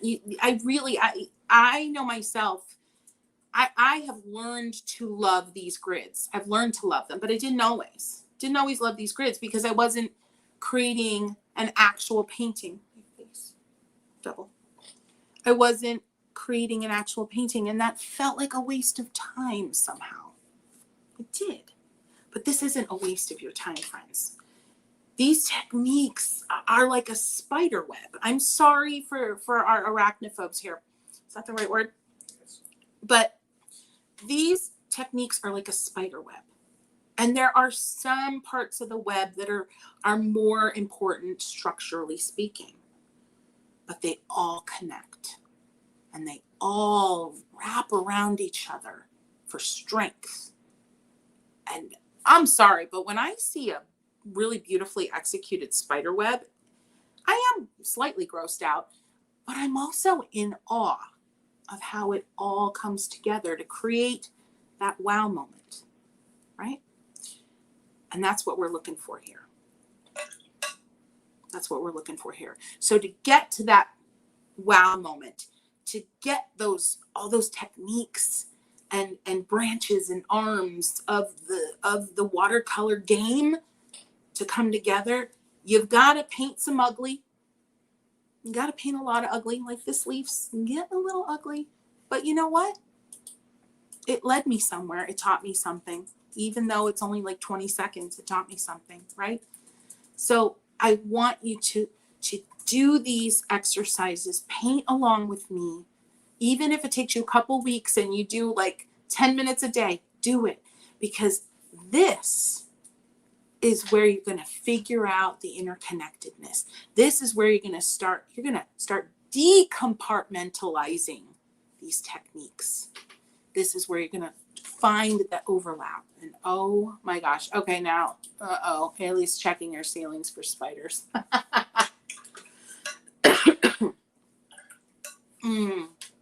When you start to think about the way these techniques work together, your mind just starts to open up in different ways. It's like you're unlocking different parts of your brain. I promise you. And maybe some of you, I'm sure some of you have had those moments already, but it's good to be reminded of them, right? It's good to be reminded. Yeah, Tammy, you gotta paint some ugly. You gotta paint some ugly. Yeah. That might be the biggest creative mindset hurdle. And let's call it a habit. Be okay with painting ugly. I'm going to venture to say you're going to paint more ugly than not in your lifetime. There, I said it. There. I'm just going to break into it. I'm just going to burst your creative bubble. Who cares? Who cares? Because even in that ugly, this leaf is just really not that attractive. But in this ugly, there are moments that I am really interested in. I'm going to circle them. Look at this right here. This ombre, the way that this rustiness overlaps the ombre. This right here, I can get down with that area any day of the week. All right. So just push it away. Be okay with the ugly. Seriously, let's get over it. Let's just, today, we're over it. We're over it. Okay. Linear detail. Take a breath, friends. Take a breath in through the nose, out through the mouth. Just take a breath. We need it. We need it.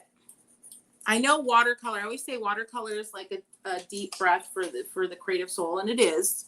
But there's a lot. We're talking about a lot here. Linear detail. Linear detail. Okay.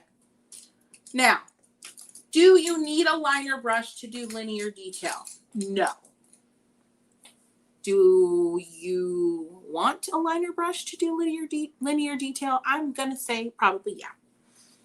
A good round that comes to a lovely fine point can do lovely linear detail. And y'all know how I feel about my liner brush. Can also do some great linear detail. Yeah. Gina. Kelly, can you put Gina's comment up about her rate of success? That comment was great. I just want to highlight that comment. That was fantastic. If you can find that, please. Friends, again, if you're watching on the replay, don't forget to ask your questions. I am here for you. I want you to feel like you're part of this because you are. All right, so don't forget. Get in here, ask the questions. Friends, read that from Gina. Read that. I've painted many years and I used to do one great work out of 10, but now it's 1 out of 5. So never give up. Never give up. There's 2 sides to the page for a reason. We're going to leave that up for a little bit longer because I want to make sure everyone reads this. Yes. Crazy World of Christopher. Yes, a cat's tongue can do some amazing linear detail. So I'm going to go up here quick just because this leaf is dry-ish and it's going to be a great place for me to just right off the bat show you the linear detail. I'm going to use the tip of my brush and the long edge of the dagger is going to be facing down, which is different than I normally do. But that is the good angle to get those details, those thin lines. Long edge facing down. And I'm holding it way down on the ferrule, about a 30-degree angle. My AV math engineer guy can tell me if I'm actually at a 30-degree angle. You need to look over here and tell me if I'm at a 30-degree angle. More like a 45, he says. More like a 45. More like a 45. Isn't he awesome for being here with me today? Can everyone say, hey, Adam, or whatever? Just give Adam some love, because, like, he's like, I can't believe he agreed to do this. I just can't. But he did. He's here with me all week. All right, so thin, light touch, friends. We love, oh, nice. That's cute. Look what he did. Thin, light. You're following the curve of whatever it is you're adding the detail to. Sup, Adam? Tammy says, thank you for confirming the angle. Because science, Kristy, is also very inaccurate, Kristy. Yes. So look at that. Isn't that lovely?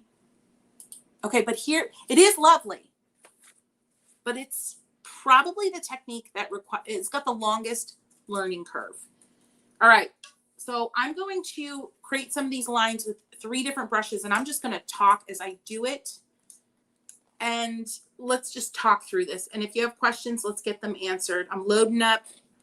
Long edge of my dagger facing down. Light touch. And I'm doing a little arc here. It's a light touch. It's a loose arm.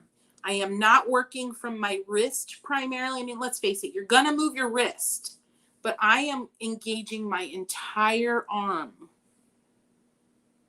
Kind of like this, right? I'm engaging that entire arm. I am not rotating from my words. I am not creating that axis of movement from my wrist. It's from my whole arm. Let's move this up so you can see that wrist isn't really moving with this particular stroke. You see that? And that gives me freedom. That gives me, more so than freedom, it gives me a fluidity of movement. Okay? Let's go on to the number 6.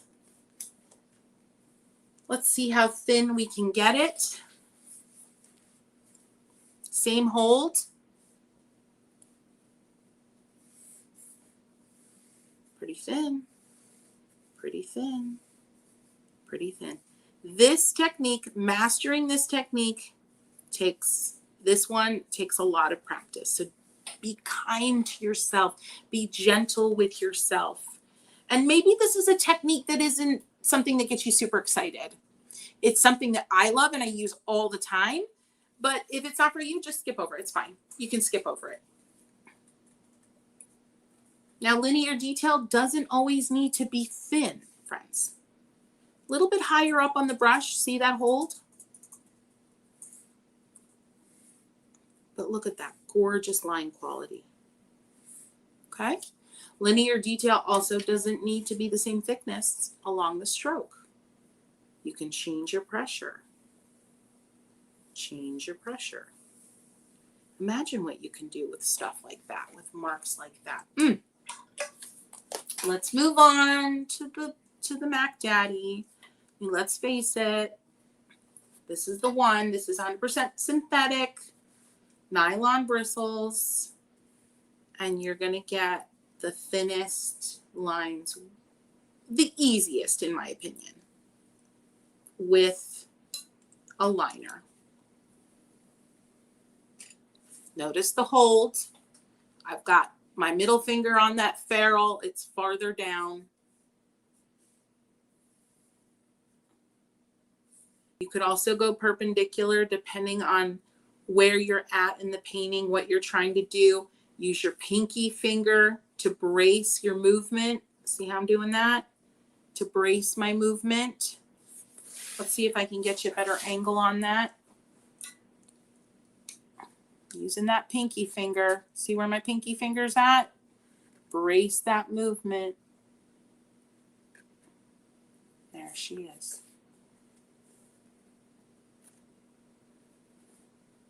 Yes, handshakes and you skip along. Absolutely. That is something, you know, that is, depending on what is causing your hand to shake, that can be a real pervasive issue that may keep you from wanting to incorporate that liner brush in your work more often.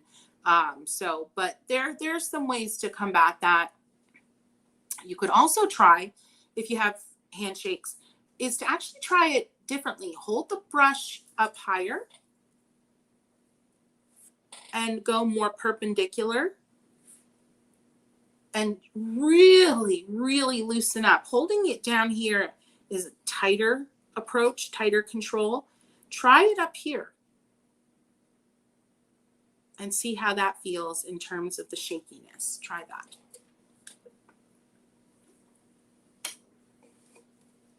Oh no, Gina, phone is dying. I really needed this today. Thank you so much. You always make me smile.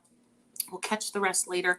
Gina, thank you for being here so much. All right. Let's get into a painting, friends. But before we do, let's take a look at what we've done. Let's take a look. Let's look at the margins, where they flow, the wet on wet, the wet on dry that quickly became wet on wet. Look at that. That wet on dry became wet on wet the minute I added a second color. We're crossing borders here, friends. Wet on damp, friends. Get in on it. Get in on that wet on damp. It is incredible. I'm going to link that video below for you, but you want to think about how wet is your brush, how wet is your paper, and all of the gradient of those two factors in between, right? Ombre or pulling, and how are we using ombre and pulling in real life with leaves, with flowers, petals, with broad strokes in fields that go from one sunny color to another warm pink. How does that happen? That's ombre. That's ombre. Dry brush, where we start with barely any water on the page, and then we transform it and evolve it and elevate it with a little bit of water, and then immediately the next color we add is wet on wet. Again, we're crossing borders. We are kicking fences down. We are refusing to compartmentalize these techniques because they beg us to not be compartmentalized. Glazing, we talked about dry time, because if you don't let the layers dry in between, you basically get into a damp on damp situation. But again, just another perfect example of knocking down fences between techniques. We've got the push and pull, where lifting is not just for mistakes anymore, friends. Push and pull, push that color on, pull it off, manipulate the paint, let the hazy color that's stained a little bit show through. This one, if you're going to experiment with anything in the coming days, experiment with this one. And linear detail. I love her. I talk about linear detail all the time, and I will use her for the rest of my life. I love adding little moments, little lines, little veins, little details, little scratchy marks. Love it. Okay, let's get into a painting. I'm going to show you the inspiration for this painting today. I had the pleasure of being at an event. I ate dinner in a creek last night, and they sent us home with flowers. Isn't she lovely? I'm looking to make sure we've got a good angle here. So isn't she just lovely? Yeah. So she's sitting on the desk here, and we're gonna paint from that. So I am going to include a photo of this again in the description. I will link some inspiration photos for you if you want to paint with me after or again. So don't worry about that. We're going to we haven't talked at all about composition today because is it a technique? Yes, it's a technique, but I'm going to use a little bit of a vanishing point kind of approach for this painting. We don't have too much time for this one, but we're going to get there, and it's going to be valuable, I think, for you. I'm going to start with my dagger, friends, and let's get into this painting. We're gonna, every time I use a technique, I'm gonna try every time I use a technique that we've covered today, I'm gonna call it out and how I'm using it. Keep those questions coming and let's get into it. All right, I'm starting in wet on dry, and I'm just gonna get a little rose action. Immediately, I'm still wet on dry, but as I bump into those initial strokes, what does it become? Wet on wet, breaking down borders. I feel like I just stole somebody's tagline. They're gonna come after me for use. And adding some water here. As those colors bump into one another, you're immediately in the wet on wet zone. You're in the wet on wet zone. I'm going to grab some green here. Use what you have. Use what you love. Don't worry about what I'm using. Use what you have in front of you and be okay with it. Be happy about it. Tammy says, I feel like being not able to draw holds me back in my watercolor painting. I tried flowers and they did not look like flowers. Tammy, have you seen my gestural video? I will link it below later. I want you to try some gesture drawings. Even if you've tried them before, I want you to try them again. Loosen up that arm. Don't be too hard on yourself. You don't need to know how to draw to be really successful and produce some beautiful things with watercolor. Press, drag, and lift. Draw, wet on dry. Vanishing point is often talked about in terms of composition. I've really been into talking about composition lately, but I'm going to use my brushes as an example. Vanishing point is often used in landscapes, and the video that I did on composition talked about and showed vanishing point in landscapes where actual parallel lines in a composition appear to converge back at the horizon line. But you can use that converging of lines also in a more organic floral scene. And I'm going to show you how. All right, wet on dry again. I'm just making some press and lift marks. We had those beautiful, I don't know what kind of fern or green they were, but they were lovely. And I'm remembering them, so I'm adding them in here. Wet on dry, wet on dry. I'm going in with my liner brush to add some linear detail. If you see a little bubble on the end of your brush, you've got too much paint or water on there. And I'm dragging through all of those press and lift marks I just made, and where the color bumps up, guess what? Wet on wet. And be okay. Where that little dash, that little line of linear detail went through these little leaves, look at the gorgeous wet on wet that happened. That's the magic in the margins. All right. I want to get some just splashy loosiness. So I am painting on some water here. And then I'm going to go in and do some wet on wet.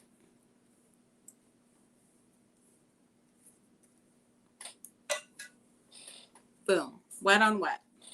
And I don't want it to be very defined, but remember, I'm kind of thinking about my vanishing point here, thinking about the vanishing point.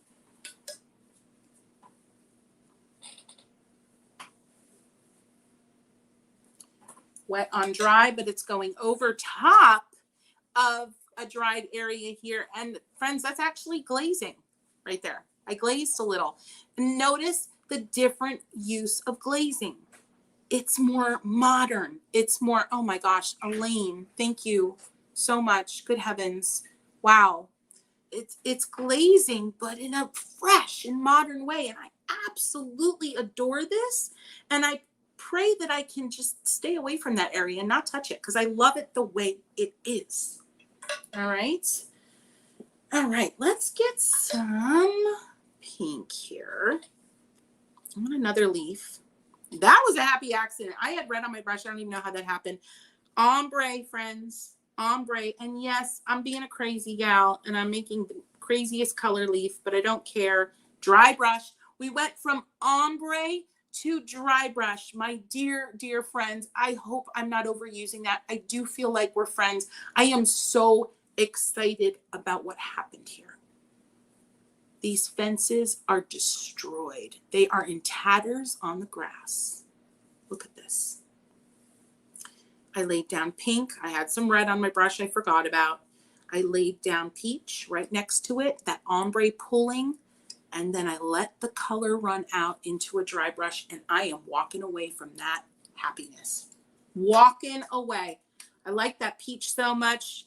I'm going to go ahead and add a few press and lifts with my 1/2-inch dagger because I'm kind of losing my vanishing point here. So I wanna rein it back in a little bit.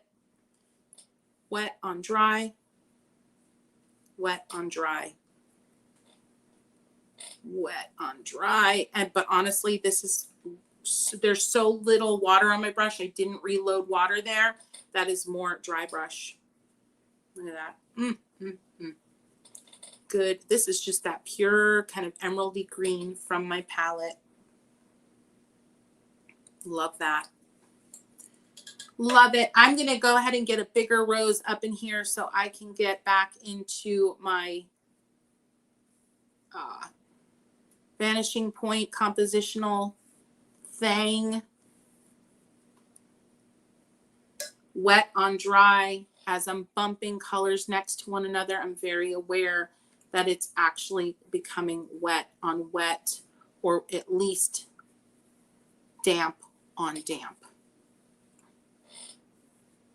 Is this helpful, friends? Is this helpful for you to hear me? I have trouble with inspiration. We'll talk about that. Is this helpful for you to hear me narrate what techniques I'm using? Let me know in comments, helpful, or if you have a suggestion. Otherwise, if it's not terribly helpful, let me know. I do this in quite a few of my videos where I'll just paint and either narrate or put up on screen what I'm doing, what technique I'm using. So I'm curious, is it helpful? Let's see. Let's do some linear detail, but with the number 6 round. Very helpful. Helpful, yes, most definitely helpful. Awesome. Love it. Thank you for the feedback. I'm fighting the urge. Let's actually do it over here. I'll do some glazing to define these wet on wet areas. They really are dry, so I'm just going to glaze over. And I've now defined that area. Love it. Let's get some more filler here in the peach tones. Press and lift. It's a little bit of like a downstroke and lift, downstroke and lift, downstroke. I loaded 2 colors on my brush, downstroke and lift.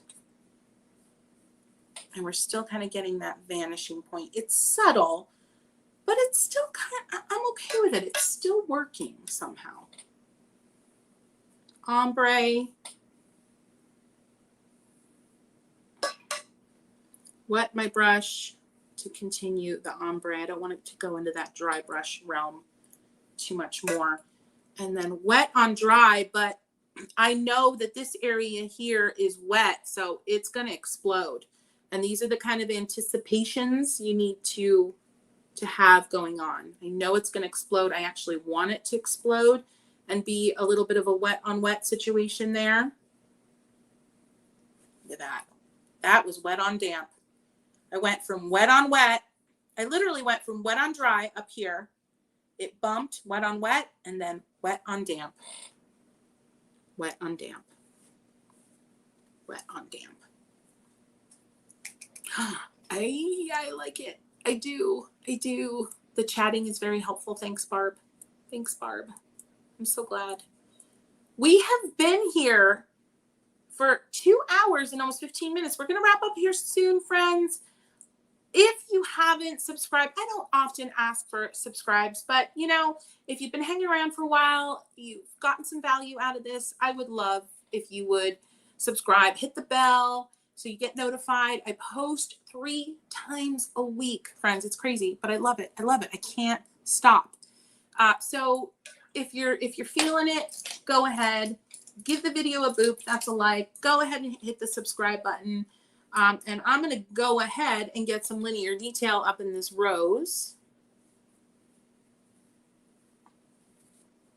It's just a little bit of pink. I don't have a lot of water on my brush at all, but because this area is still damp, I wouldn't necessarily call this dry brush, but actually it turned into dry brush right there because this area was dry. We're living in those margins. We are finding joy, chasing joy, and finding it in the margins, my friends. Oh, good stuff. Good, good stuff. I watch these in triplicate sometimes. First time I just watch. Second time I do the exercise. Third time I feel like I missed something. Third time if I feel like I missed something. Well, first of all, Nosebleed Seats, I appreciate you so much for investing so much time with me and with this community. But I think that's fantastic advice. Because if you're feeling it from a particular video and you want to keep working at it, trying things out, then why not? That's a great way to approach it. It's great for muscle memory. It's great for confidence building. Go for it. I dig it. Some more linear detail. Oop, I had a bubble, so I'm tapping on my paper towel here. Now this is damp on damp. See that? So my linear detail diffused nicely because that's damp on damp linear detail. There's another margin buster. You can, and maybe this is obvious to others, but it wasn't obvious to me when I was starting out. It wasn't. You can do big splash. You could do, well, it wouldn't be big and splashy. How do I say this? I used to, in my head, think I can only do wet on wet. It's a big brush and splashy and everywhere, right? But the day that I realized that wet on wet or wet on damp can happen with my liner or with a smaller brush, it opened up so many new doors for me. And so I just wanted to say that because I think that's important, because if I had that aha moment 15 years ago or however long, then I'm thinking somebody else might need to have that aha moment. So wet on wet isn't just for big brushes and big paper and big areas. See what that does to your brain. All right, let's put a little bit of linear detail in here. I'm going ahead with an olive green and the peach from my palette. And just some strokes. The holds down far. I'm almost perpendicular. I am perpendicular, let's face it. And this linear detail is definitely dry brush. This paint is running out as I go here. And I love the look of it. I also love when it goes through wet areas. I'm picking up some of that peach and I'm dragging it through with my green on my brush. And oh, it's lovely. It's just lovely.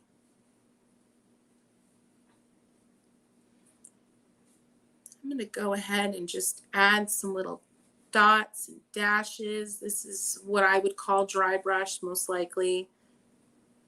I'm going to go ahead with my cat's tongue and a little press and lift dry brush action. Press, need a little bit more moisture. Press and lift. Press and lift. Look at that. Isn't that a fun little add? Definitely dry brush. Let it run out. I say that often. See what happens when you let your color run out on the page. See what happens. There's some linear detail up here with a bigger tip of a brush, my cat's tongue. That's fun. Almost drawing with it. Linear detail turns into dry brush. I'm expanding the size of this rose in a very loose way.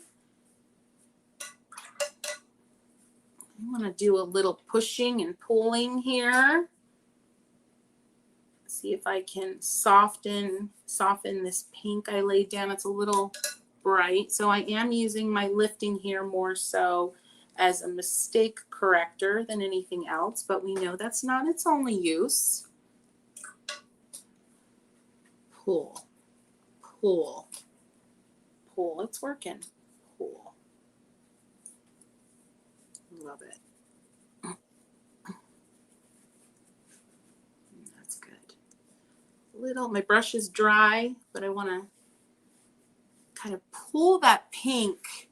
Yeah, see, that pink was really strong along this edge and I didn't like it. So I pulled some of it off with clean water and dabbing on a paper towel. But then I carried some of it across and in kind of a bump shape here to create some form and dimension. Can I use some of my gouache colors? Oh my gosh, absolutely. Absolutely. Why not? Why not? Woo! Friends, I gotta say, this has just been incredible. I thank you so much for being here with me. We are going to wrap it up here today. If you haven't seen my original Watercolor Mastermind, you might want to check it out. We're going to head into that next. I will be adding that on screen soon. So friends, I want to say as we close, thank you for your time. Thank you for your commitment to this day. For those who've watched on replay, I am so grateful that you're here and you're painting along with me. Be sure to head below into the description and find all of those other videos that I mentioned along the way that are so important. And remember, we've got more of this coming this week. And again, if you're watching this, who knows, a year down the road, there is so much more to this series and you don't want to miss it. This is Watercolorland. And in Watercolorland, we chase joy. We make art for joy's sake first and foremost. That's what we do here in Watercolorland. And so friends, until tomorrow, until next time, I wish you very happy painting. Mwah.